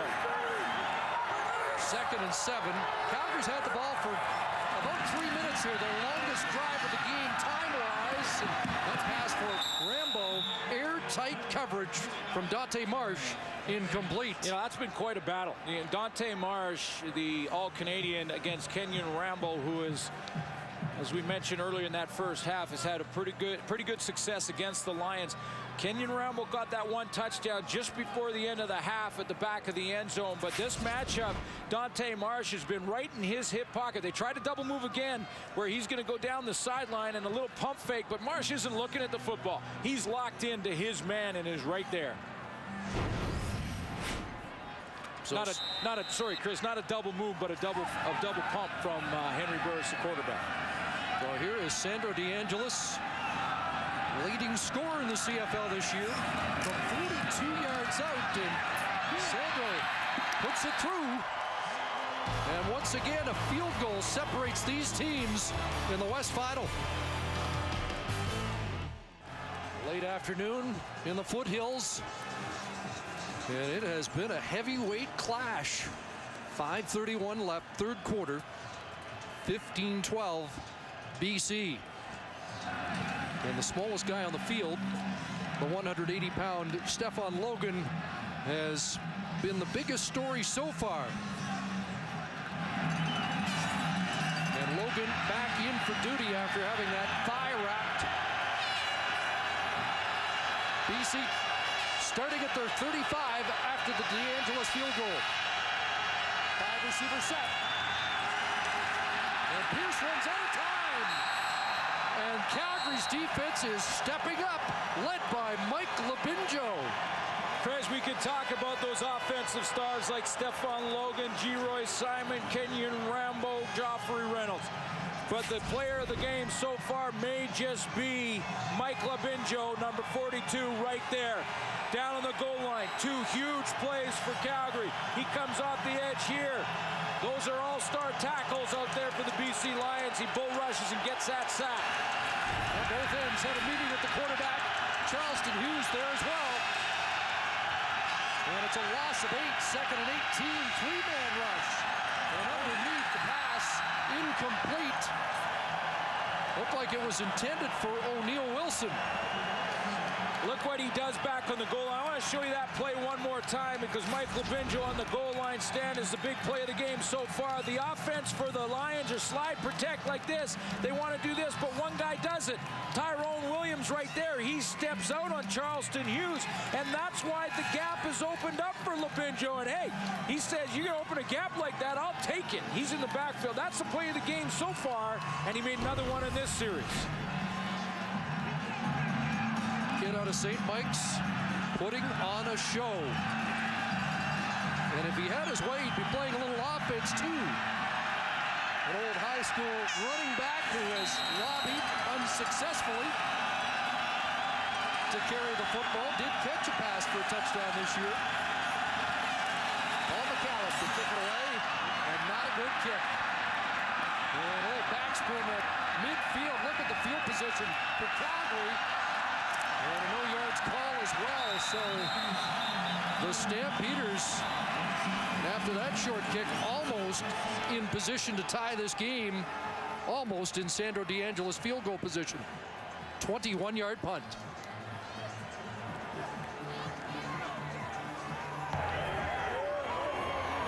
No yards.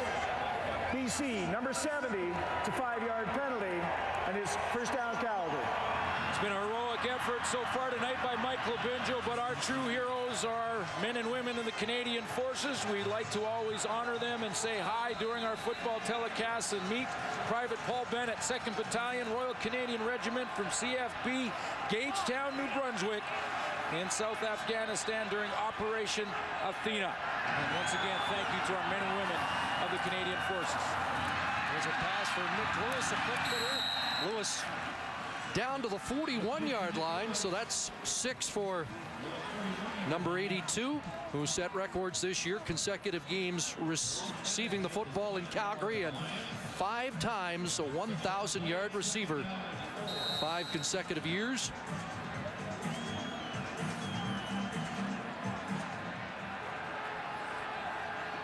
Calgary's been playing catch-up all afternoon, but poised to get back on even terms. 2nd and 4. And there's Rambo with the catch down to the 30. It's a first down. Kenyon Rambo, before the snap, will move into the inside and try and set Dante Marsh up here. He's going to waggle down inside. And why is he doing that? Because he's running that timing out to the outside, and he needs a little bit more room on the sideline. So a couple hops down inside to the numbers, timing route, and a one-on-one with Dante Marsh, giving him a little bit of room, playing off him by 2 or 3 yards. So 11 for the leading receiver during the regular season, and it's a first down at the 30. Taylor Johnson staying in the block. Burris has an open. Brett Ralph at the 10 and down to the 7-yard line. First and goal, Calgary at the 7 after a 24-yard grab by Brett Ralph. And Kenyon Rambo without the football is influencing the defense now on this play, because Rambo's going to take not just Ryan Phillips deep, but he's going to also influence Dante Marsh on the outside. And there's also Glover. So Phillips now has to jump up. He takes him deep with that deep decoy route, and that leaves Ralph open out on the sideline. The Stamps rejected BC down at the 1. Now the Lions dig in. First and goal for the 7. And Burris will be dropped back at the 10. Cameron Wake, the top defensive player in the West. Last year in the Western Final, Cameron Wake had 5 sacks in that playoff game. Cameron Wake at the top of the line here. He's been working on Ben Archibald for most of the afternoon. This time it's Jeff Pilon, and he gets there.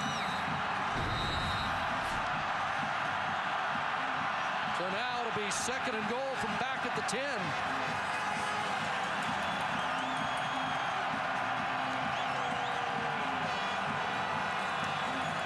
All-Canadian, very close to a CFL record held by Quick Parker, 26 and a half. His 23 was banging on the doorstep.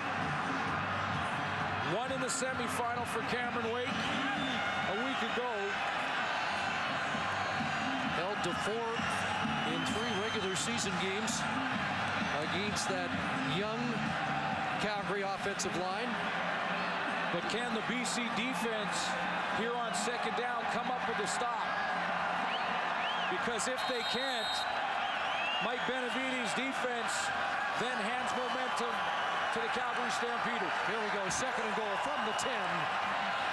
Burris under the gun, look one way, and is in trouble. And Henry Burris is back at the 23-yard line. Tyrone Williams gets the sack. There was a timing issue with that. After we went through the break, it looked like, I'm not sure if the players didn't get the snap count or they didn't see the whistle. You're going to see guys kind of stand up. Aaron Hunt right in the middle of your screen. He kind of stands up and then he said, well, wait, are we playing? Okay, we're playing. Then I'm coming. There's Tyrone Williams. He pushes up the middle and he'll end up getting the sack, but it didn't look right. The timing was off there at the beginning of the play. You know, we should tell you there was a fan on the field. That's why we waited that long, and I think a Calgary fan really disrupted a little of that Calgary offense. But DeAngelis for the tie, and he puts it through. So they do get 3, and this game is even at 15 with 1:24 remaining in the third quarter. So the game is tied. The momentum with Calgary. Do the Lions get enough of a boost from that defensive stop, or is it all in Calgary's favor right now? It's in Calgary's favor right now. Thanks in part to Mike Labinjo on defense, and then that field goal to tie it. Lions take it on their 35-yard line and hand it to Logan, trying to get outside. Unable to really turn the corner with much authority. They'll be brought down by Brandon Smith, so both Smith and Logan back in the game, and they lock up again. Yeah, and I want to do honorable mention on the play to Charleston Hughes.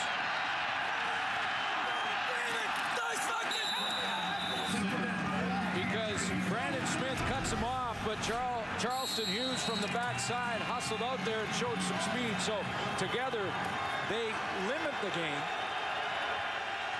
Both had to be helped off after a big collision deep in Calgary territory earlier. 3 for Logan, 2nd and 7, and movement by the right guard, Shirko Haji-Razuli. And I think Shirko is going to get tagged for the 2nd time today. Procedure. BC number 55. 5-yard penalty. Repeat 2nd down.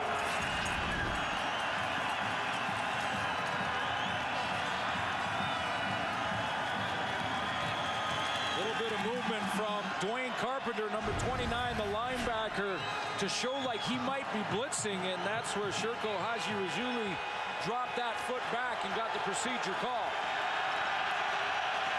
Clock winding down in this third quarter. BC looks at 2nd and 12. And Pierce flushed. Everybody home. Goes high and incomplete.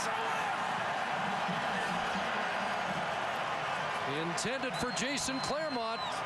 Another 2 and out. The Calgary defense here, Chris, is just the momentum has continued to build with this defense. It started with Mike Labinjo. It was Mike Labinjo down on the goal line. Looks like he's a little shaken he's had up. elbow problems, and that left arm is hanging, which will be of concern. But now the rest of that defense is flying around in a big way. Chris Jones' group, and they're young. They've got the momentum right now. Final play. The Cal had a poor punt the last time, and this one will bounce down inside the 35. Winnipeg native Marcus Howell's got some running room. And BC's had problem covering, but there is a flag back inside the Calgary 50-yard line. And that looks like it will negate a 38-yard Howell return. This is the other phase of the game that the Calgary Stampeders have won this afternoon and this evening. They've won on the teams. Well, we'll sort out the penalty when we come back into 3 quarters here in Calgary. Third quarter stats brought to you by Tim Hortons. Always fresh, always. And if we took the score out of there and you just looked at the first downs, you looked at time of possession, you would say the BC Lions have a big lead in this football game. But, boy, that Calgary defense have been impressive here, especially in the second half with a couple of goal line stands. Well, that the back-to-back plays by Mike Labinjo are going to be talked about for a long time if Calgary ends up prevailing in this game, when it looked like Corey Banks' interception was going to be a difference maker in the game, Mike Labinjo said no. Yeah, and it's sooner or later, Chris, the BC Lions, with the style of defense that Calgary's played all year and are playing in this game, they're up and they're aggressive. Sooner or later, the Lions have got to take some shots down the field. They're going to have to try and go deep on this football team and see if they can't get G-Roy Simon, Paris Jackson, a guy we haven't even talked about in this football game. They have to get him involved, see if they can make that big play and take an advantage of this aggressive defense for Calgary as Mike Labinjo gets some attention on the bench. Again, a history of elbow problems for Labinjo. He's getting attention on the sidelines, and when we went to break, they called it the end of the third quarter, and then they double clutched and actually ran one play, a Reynolds 3-yard gain after a holding call on the return. So as we reset here to start the fourth quarter, it will be 2nd and 7 Calgary at their own 44-yard line. There was a holding call on the return against J.R. Ruffin that negated that big scamper by Marcus Howell. So far, Henry Burris has avoided the turnover, other than the Corey Banks interception, which didn't hurt him thanks to Mike Labinjo. So again, 2nd and 7 from the 44. And over the middle goes Demetrius Summers, has it, and a first down for Summers, who backs up Joffrey Reynolds. High percentage play here for the Calgary Stampeders to get this offensive series continued. You got Henry Burris right here and in the middle of your screen. He's just going to be in that shotgun, and it's just that little dump off to Demetrius Summers, who's in for Joffrey Reynolds. And if not for some hustle from Brent Johnson on the backside, that's an even bigger gain. Summers has had a good afternoon, and now a crosser. Kenyon Rambo turns the corner and is forced out at the Lion 43-yard line. The man who beat G-Roy Simon on the final week for the receiving crowd in 2008. He comes a long way on this play. There's Kenyon Rambo, the wide receiver. He works his way down, and then the straight crosser all the way across the field. And the linebackers dropping in that zone don't pick him up because he lined up at that wide spot. A minute into the fourth quarter, Calgary has not led all day, but are threatening to take the lead now. Burris throwing this one up, and it is caught. Jermaine Copeland with the catch. Out at the 14-yard line. Burris barely got this football out of his hands. He had pressure on him. Copeland has to regain himself. He's going to run the corner route here, and he has outrun the throw because of the pressure on Henry Burris. He gets in behind Ryan Phillips, who gets caught looking back in the backfield. Watch the hit that Burris is going to take from the BC Lions, Jamal Johnson. But it's a 27-yard gain and a first down. Henry Burris stands in, goes over the middle, and Teo Johnson, the big tight end, has another Stamps first down. Or be very close. Let's see where they place it. And to get to the 4-yard line. You can tell that confidence is growing for the Calgary Stampeders and their offense. They're feeding off the defensive performance for 3 quarters. They're going to rule second and less than a yard, and that might be a good thing for Calgary. They're going to get an extra play down there. Well, conventional wisdom says run at least one time in this situation. Henry Burris 9 of 13 here in the second half, and a surge ahead behind Rob Lazio, the Western All-Star center. And now they will get their first down. Well, John Huffnagel's defense, we're in the very similar position in the third quarter with the Lions knocking on the doorstep, a chance to make it a 2-score game, and his defense stepped up. Now the question is, can the BC Lions defense do the same thing?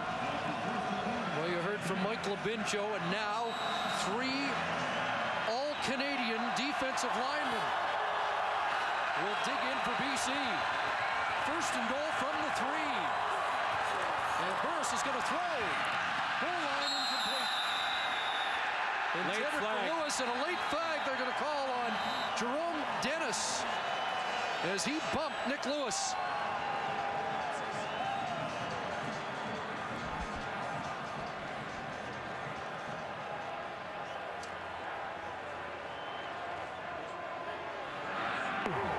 Pass interference. BC number 9.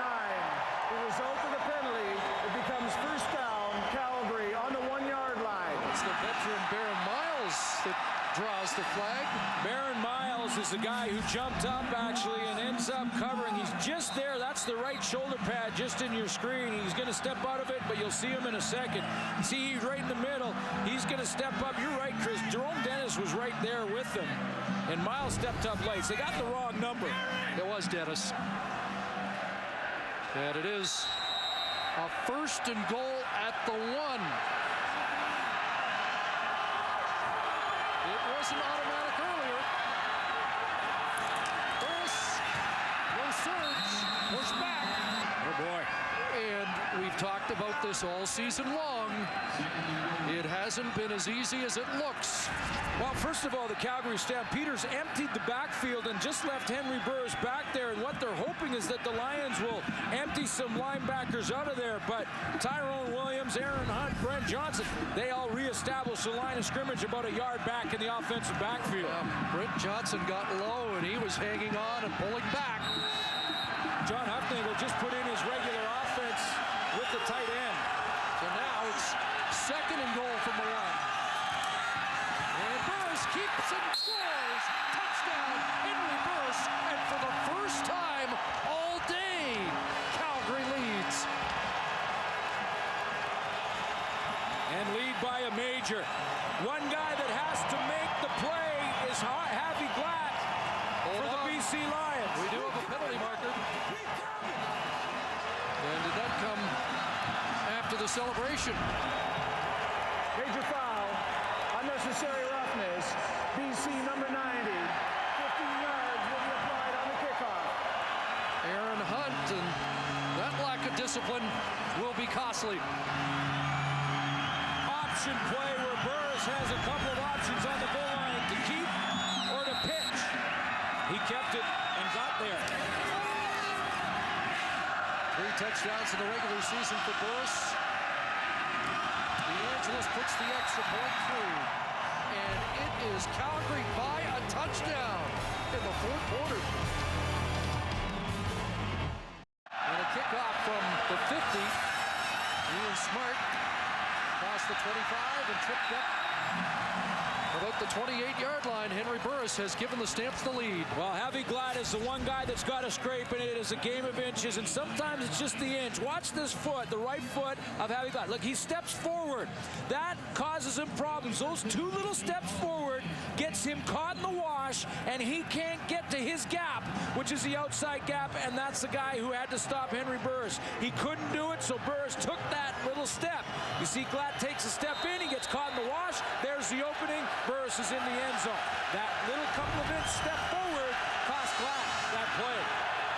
Just past the 4-minute mark. 4th quarter, Stephon Logan back to work. And Logan with a good run, first down, up at the 40-yard line. 11 more for Stephon Logan. Well, the defense for the Calgary Stampeders, it's the trickle-down effect, Chris, because their momentum, the momentum they build by bending a little bit but never breaking down on the goal line. Michael Binjo, the leader in that group, and that now has trickled into the offense. A big series for Henry Burris. He ends up scoring. They have the lead by a major. Chris Jones' defense fired up. Can they do it again? Well, the Lions offense struggling second half. Buck Pierce to work, and he's got an open man. Roy Simon still going all the way down to the 25-yard line. Nobody's made more big plays in the last 5 years, and Roy Simon's just made a huge one for the Lions. Now, can this defense keep it up? Now with the momentum just like that, the Lions grabbing some. Roy Simon right over the middle, over and under routes. One guy underneath, Roy Simon over the top. And I love what he does at the end of the play. Kids, if you're playing the game in a big game, make sure you wrap up and hold that football when you're going to get tackled. That's what Simon does right there at the end. Simon says 65 yards and it's a first down. But Pierce steps up. And Buck will carry, and waiting for him was the middle linebacker, Salim Rashid. Buck to the 21. I think that closed down quicker than he expected. And it ends up just being 2 for the Lions quarterback. Well, because he had taken such a deep drop, Chris, Buck Pierce was about 7-8 yards deep. So the Calgary linebackers weren't that far off the line of scrimmage. That's why the gain was limited. Second and 8 to Bedlam. And McMahon. Short drop. Looking for Paris Jackson, incomplete. And that was a mistake by the Lions because they had Paris Jackson and Geroy Simon on the same sideline. Geroy Simon ran a go route, and he ran basically to the same area on the field that Jackson ended up. Simon was the wide receiver, and he had bump on Brandon Browner, and I thought they were going to go fade to him down the side, which is what he ran, but you see Paris Jackson in the same area. That doesn't happen offensively. Receivers go to different areas on the field and spread it out. Paul McCallum tries his 6th field goal of the day. The playoff record in the CFL is 7, held by Carlos Huerta. And McCallum good again. And now it's 22-18. 4-point game. Let's check back in with Jock Climby. On that last series, the BC Lions went almost exclusively zone coverage, and Calgary and Henry Burris picked them apart. Hey, Nick Lewis from the sideline was telling me, hey, they're afraid to play us man-to-man, and yet, ironically, when BC was playing man-to-man, they were shutting them down. Let's see what happens in this series, guys. We will watch for that, Jock. BC has just ended a 13-point run by Calgary. A 4-point Stampeder lead. Here's Summers again. Out beyond the 40 as we check in on the Lions bench with Matt Dunnigan. I tell you, the BC Lions offense has been wanting to go vertical all second half, but in the 2 times they tried to, they got a sack and then they got procedure. And now Geroy's gone vertical so many times on this guy. He's got the middle set up. That's why you saw Geroy have success going over the middle. Look more for that here closing out this 4th quarter. The plot thickens with 8.5 minutes to go. And they'll have to get that ball back. We'll see what the BC Lions decide to do defensively here. If they go into zone defense and try and stay off the Calgary receivers, not give up the 1-play touchdown, the big play. Kick returner Demetrius Summers down on the play will step out and be right back to the 2008 West Final. Henry Burris and the Stamps have a first down at their own 41-yard line. Just under 8.5 minutes remaining. And now with a 4-point lead. Up to Joffrey Reynolds over the middle. And that pass incomplete. Intended for Jermaine Copeland and Corey Banks there defensively. Well, let's see. The All-Stars, as the Calgary Stampeders were calling them. In fact, Rob Lazio, the center for the Calgary Stampeders yesterday in the walkthrough, said it's, I guess, a little bit like the pros against the Joes, with all the All-Stars over there on defense for the BC Lions against just us guys. And we'll see who will prevail, because this is a key series in the game. Veteran guy, just the last 2 years at center, turned out to be in a great position for Rob Lazio. 2nd and 10, pressure, and the pass complete. Ryan Thowell, the former Lion, with a huge first down catch, dragged down by Jerome Dennis. Well, we wanted to know what the BC Lions would do. Would they go zone defense, or would they send man-to-man? Well, let's see. 1, 2, 3, 4 up front. Watch. 2 more linebackers are going to come to make it 5 and 6. Here they come. It'll be Jamal Johnson on the blitz, as well as Otis Floyd. You know what that means? It means man-to-man behind them. You can't blitz that many and then play zone behind it. So they do go with man-to-man. They go back. Dante Marsh misses the tackle, misses Stelwell on the sideline, and away Calgary goes. First catch of the game for the former Lion, Thelwell. A first down and lots of steamboats to go back to Thelwell, but the pass skipped short. Ryan Thelwell had a career low this year, but 78% of his catches were for first downs or touchdowns, and his first catch of the day, a big one for 22 yards and a first down here in the fourth quarter. Yeah, that was a tremendous stat when you looked at it, that how the Calgary Stampeders, you know, the guys that even played in a backup role, and Thelwell was that guy for a while, still contributed 18 of his 23 catches you mentioned for first downs or touchdowns. That's contributing even though you have limited touches. Well, the ball in and around DeAngelo's range at the 47, but it's a big second down play. And they're on a reach now. Dante Marsh, corner blitz, gets to Henry Burris. Well, not just corner, Chris, because they bring up Corey Banks as well. So Mike Benavides setting the house at the Calgary offense, and George Cortez, I'm sure, didn't see this one coming. This is a big gamble because you're going to see a couple. Up here is Corey Banks, and over here, just out of your picture, is Dante Marsh. So Corey Banks is up there. Usually you just send one. There's Banks, the high guy, and underneath him is 31. And watch this. There he is right there at the top of your screen, hiding up there at the short side corner. He comes off the blitz. Unbelievable. That's a huge gamble by the BC defense that pays off. Forces Burkdale's to punt. High. And played by Smart at his 10. And a great downfield cover. Stamps limit the return.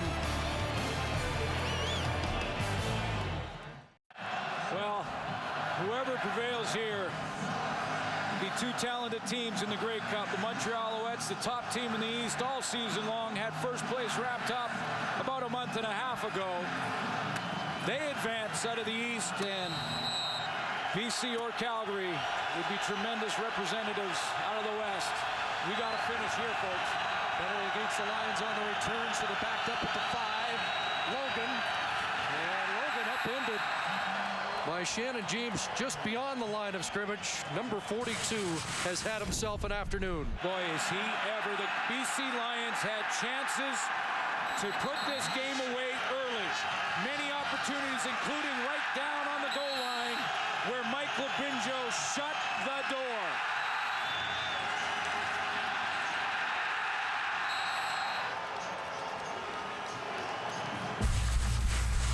He has been the defensive star of the game. And we have Jason Jimenez, the Lions all-Canadian right tackle, down.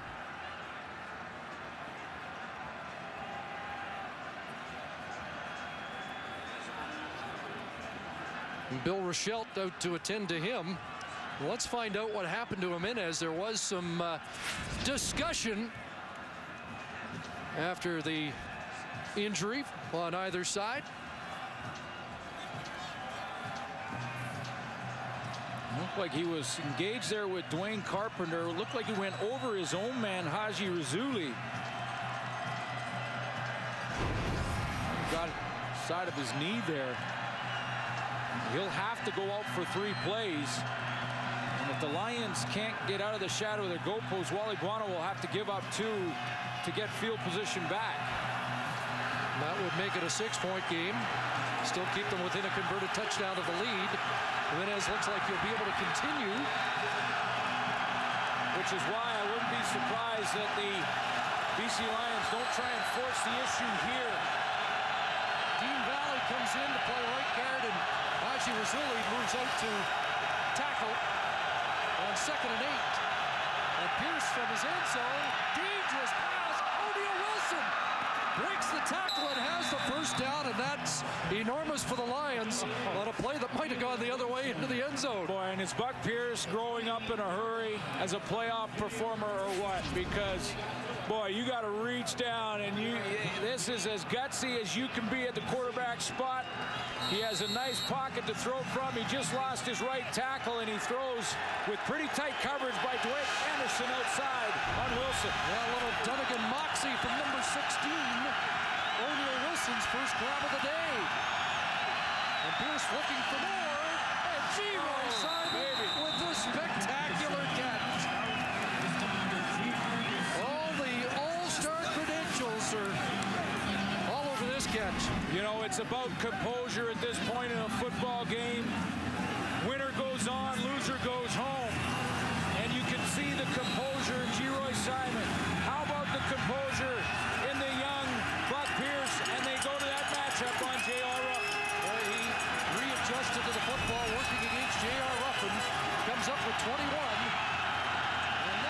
some room to work at the 41-yard line.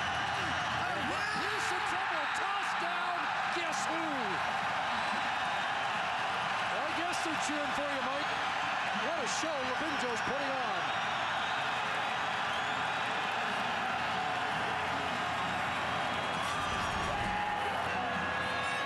Stand-up position for Mike Labinjo. And just enjoy it, Calgary fans. Little inside move on Rob Murphy, who's hanging on. They wanted a double move on the outside. Buck Pierce didn't get it, didn't have an open receiver, and didn't throw it away. Rob Murphy gave up 5 sacks this year, 2 to Labinjo in the regular season. And Labinjo's adding to his totals here. So it's 2nd and 22. Pierce stands in, throws.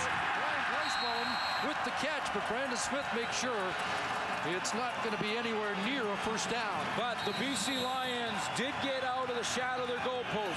They did get out till they get a chance to kick the football away, put their defense on the field. There is lots of time remaining in this game. In a lot of ways, that was a successful drive for Buck Pierce. They want to keep it a one-score game where a major is the difference. There is a breeze at the back of McCallum. It has not been a huge factor today. The return game's been big for Calgary, though. And Marcus Howell at the 28-yard line. He gets bounced at the 35. Forward progress, 38-yard line. Let's head back down to Jock Climby.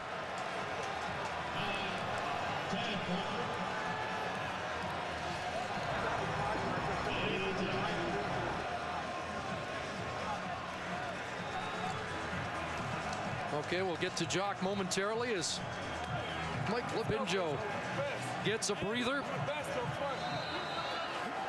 Little 0-2 on the sideline. Why not? You're going to need him again. Did play in the Super Bowl back in 2004 and said he was hyperventilating after the first play. What a game. He's leaving people breathless today. Godfrey Reynolds, nothing doing up the middle. Avi Glatt was there, and so was Tyrone Williams. As we tick down to 3 minutes, and they are going to give the 3-minute warning here in an exciting Western final from McMahon. Our game story brought to you by Molson Canadian. This is our beer. Well, the first one, good news for BC. McCallum went 6 for 6. We could have put both logos on that, though, because it was good news for the Calgary Stampeders that the Lions didn't get majors there. Stephon Logan did his job. Burris has the game in his hands right now. And what a performance by Mike Labinjo. And now big play, 2nd and 9. Calgary trying to keep their hands on the football. Burris pressured, and he has a completion, has a first down, and Nick Lewis all the way down to the Lion 39-yard line. 31 for Nick Lewis. Want to show you why Henry Burris knows he can go to Nick Lewis here. Watch the running back, Joffrey Reynolds here. He's going to move, and he's going to declare what the defense is. As soon as he moves, run it, guys. See, now he goes back and lines up again. When you see Jamal Johnson move, Henry Burris knows now that it's man-to-man defense because everyone's covering man, so he goes to Nick Lewis on the crosser. He's open for the first down. First set of downs. There are the numbers for Lewis on the day. And now the end round is dropped by Brett Ralph. He's back at the 50. Now hits the right way, but is dropped at the 43-yard line. So it'll be a loss on a gadget play that nearly blew up in the Calgary Stampeders' hands. And this crowd just went from on the edge of their seat to standing and just to trying to catch their breath as that ball hits the turf. Looked like the handoff was a little high in the shoulder pad area. You wonder if Brett Ralph snuck a peek at where number 91 was zeroing in on him. Dropped the ball and was fortunate to get it back and lose only 3, 2nd and 13. And Burris steps up, quarterback draw. There's nothing there. at the 42-yard line. Now, John Huffnagel with the decision. Do you try a 49-yarder to make it a 7-point game? DeAngelis into the wind does come out. His first ever postseason field goal was a 52-yarder. And he's 5 for 6. And with the wide field in the Canadian Football League, the guy right at the very top of your screen who's getting his way onto the field right now, right over there, is Ian Smart. And Smart will be in the back of the end zone. Should Sandro DeAngelis miss this, he almost, depending on the coverage, he might have the green light. I mean, at least the option to run it out. He's trying to get a signal right now from the sideline as to what to do. Talk about home field advantage. The flags have gone still here, and it looked like they'd be going against the wind. And DeAngelis has missed, and Smart's going to bring it out. Ian Smart breaks the first tackle and runs it out to the 12-yard line. You a little surprised, 4-point lead? Yeah, I am a little bit, Chris. Only that the momentum of the kick, because it was short, took Ian Smart to the goal line. Sometimes the coach will give the returner the option here. I realize where the score is, that single doesn't matter at all, and you get better field position. But if Smart is on his way out anyway, it's almost like he has to, because if he goes out and then goes back in, now it's a safety, and the Lions have to give the ball back to Calgary. A week ago in Saskatchewan, in a far less critical situation, Buck Pierce drove the ball 11 plays, 100 yards to kill the clock. Tonight, he's got to drive 97 yards for the game-winning touchdown. And he wants a lot early. Grace Mullen got it over Brandon Browner, over the All-Canadian. And are they really going to catch? I don't think so. And Grace Mullen arguing, and we may have to get a video challenge upstairs. Grace Mullen wants the flag, but Wally Bono can't throw the challenge flag. Well, Brandon Browner turns to the football, and it's no question a catch. That is a catch as he stole it out of the hands of Browner.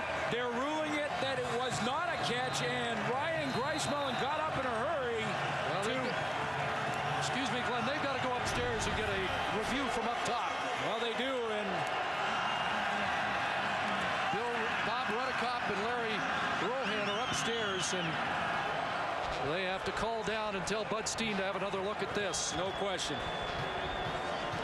Again, in the final 3 minutes, the coaches do not have the option of throwing the challenge flag, but it can be reviewed by the officials upstairs, and that's what's happening here. And by the way, the reason for that is that if the coaches had the option inside of 3 minutes, they could essentially stop momentum by the opposition by just throwing a challenge that they know they won't win or whatever. But that's why the rule was put in place, that it has to go upstairs. But I think this will be ruled a catch. It never, ever touched off the ground. Knee, out of the hands of Browner, who could have had a game-ending interception. How about the fight from Ryan Grice-Mullen, the rookie, against one of the best cover men in the Canadian Football League and the Calgary Stampeders' best cover man in the secondary, in Brandon Browner. Almost wondering if he was down by contact, or whether or not, if ruled a catch, he could have got up and run with that. The Lions will take this big gain if they can get it. The ball on the 13. And is this a catch up across the 45?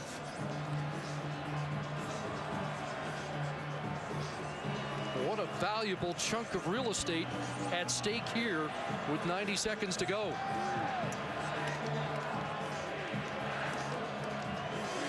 Calgary Stampeders defense keeps wanting to get back towards the original line of scrimmage and try and convince the officials that it wasn't a catch. But I think the replays that we showed you, there was no question that football did not touch the ground. The BC player took the ball in his hands. It hit his knee. It remained above the turf. It is a completed pass. BC first down, 49-yard line. They got it right. And that's the reason for instant replay. Turns out to be a 36-yard play. Now the Lions Horns may not come back and win this football game, but if they do, that's the importance of replay in football. Because that was the correct call in a key situation in the most important game of the season for these two teams. Well, Bryce Mullen over 100. And new light for the Lions. Clock ticking under 90 seconds to go. Buck going up top again. Jump ball. And this is intercepted. This time Brandon Browner's got it. And Calgary on the verge of a trip to Montreal. They may need one first down, Chris. But you're right. And Buck Pierce hurried the throw and made the type of mistake a young quarterback makes in a situation like this. He never set his feet. He launched it thinking that the pressure was there. It was actually pretty well picked up.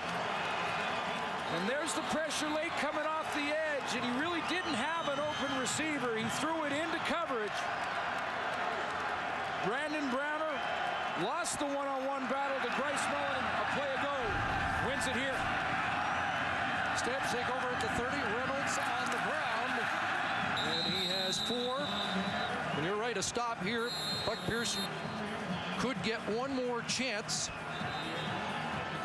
But the defense has to do their job now. You heard Matt Dunnigan say the Lions wanted to go vertical. It worked once, but the second time, Brandon Browner, the all-Canadian corner, came up with the interception. The BC Lions need the quick stop here. Maybe get the football back just inside of a minute. Lions called the timeout, stop the clock. And I think what Buck Pierce had said on the sideline there when he went over was he made the right read to go deep there because it was all blitz. He had the one-on-one with the guy going straight to the hole in Wilson. Problem was he never set up. He never had that chance to set up and deliver it properly. 2nd and 6 from the 34. Play action fake. Burris steps up. Henry Burris has a first down. When it looked like it wasn't available, he found a seam and ran for 10. And the celebration is just about on here in Calgary. Cameron Wake is beside himself thinking that he got held on the play. He's going to come with pressure from the outside right in the middle of your screen. He felt he was held there right at the point of attack. Teo Johnson. By Teo Johnson, threw his hands in the air like, what, are you kidding me? But it didn't matter. No penalty flag on the turf. Burris picks up a key first down. Fellas, they're taking a knee. In the final minute now, and the Lions can't stop it. Burris going to take a knee on first down. John Huffnagel all year long from the first day of training camp was preaching to Henry Burris in order to get rid of those bad memories of the playoffs in the past. You just have to manage. You just have to control the game. You don't have to win it every play. You don't have to win it every series. It wasn't spectacular from Burris of this offense. The defense won it for Calgary, and so did the special teams, but Burris did that. The Eastern nominee for outstanding player, Anthony Calvillo, led his team to the Grey Cup. Montreal Alouettes are there, and now the Western nominee for outstanding player, and John Huffnagel on the verge of their biggest ever playoff victories. 26 seconds to go, 3rd down. And this baby went down to the wire and was a dogfight. And the knock on Burris, 1 and 4 in the playoffs. Could he win the big game? Could he be the quarterback to take his team to the championship? Running the play clock down to 1. The timeout called, 6 seconds left. And now Burke Dales will come on. Chris, Burris didn't win this game, but he didn't have to. Mike Labinjo led this team in this game. But we talked about this earlier. John Huffnagel restructured this team where Henry Burris didn't have to win it by himself. He put a team around Burris, and Burris will come out and he'll have the responsibility of killing now 7 seconds. They put 1 extra second on the clock. And the hero of this game is actually in the huddle right now. Labinjo, number 42. And Henry somehow will have to take the snap and kill 7 seconds to make sure they do confirm their reservation for Montreal. Mike Labinjo with 3 sacks and 8 tackles. 3rd down and 7 seconds to chew off the clock. And he heaves it high in the air. And it will fall with 1 second left. Oh, Can you boy. believe this? Hold on. Can you believe this? The 1 second they put back up is enough for a free shot for Buck Pierce. And the celebration is definitely on hold. Hold on 1 minute. And at this point in the field, the BC Lions, Buck Pierce, can throw it to the end zone or at least the goal line. Likely the Lions will load up one side to see if they can get that ball live in a tip ball situation and maybe leave Geroy Simon in a one-on-one on the opposite side. But one shot, and remember, a penalty gives you another play if the Stampeders were to get interference. Potentially one of the worst strategic gaffes ever in the playoffs. But only if Buck Pierce can make them pay. One shot from the 40, unless there's a penalty. Pierce getting chased down. He's got to heave it to the end zone for the win. It won't happen. And the Calgary Stampeders are going to the Grey Cup.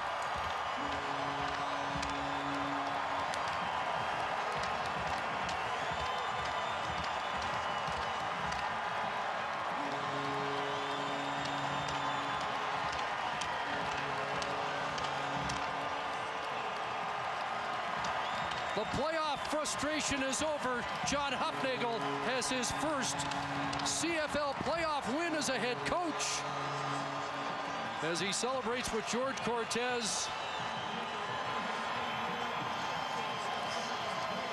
And Henry Burris and the Calgary Stampeders will meet Montreal in next week's game, and Henry Burris is standing by with Farhan Lalji. Henry, how hairy were those final seconds there? I know you thought you had 6 seconds. They put 1 second back on the clock. I wish I would have known. I would have thrown a 7-second ball, but this is a hard-fought victory. I mean, to beat a great team like BC 4 times, and especially in this occasion, I mean, it means a lot. It was a hard-fought victory, though. I saw the emotion when you scored, when you threw the first touchdown pass in the second quarter. You could feel there was a little pressure there for you. How much does this mean to finally get this win? Well, it was finally to get in sync. That was the biggest thing for us because we were sputtering along. Our defense did a great job of keeping us in it. And once we're able to get Rambo in that situation, I mean, Marsh, man, he's a great D-back, and we're able to make a good play, throw a good ball, and get us going, and that helped us get this big victory. The defense did it all in the first half, but you had 187 yards in the second half. Just talk about finding that groove and getting that confidence. I mean, that was a big thing. I mean, against a defense like BC with the front 4 in the secondary, you got to find your groove as quickly as possible. And we're able to finally get in it and take good care of the ball, except for the one.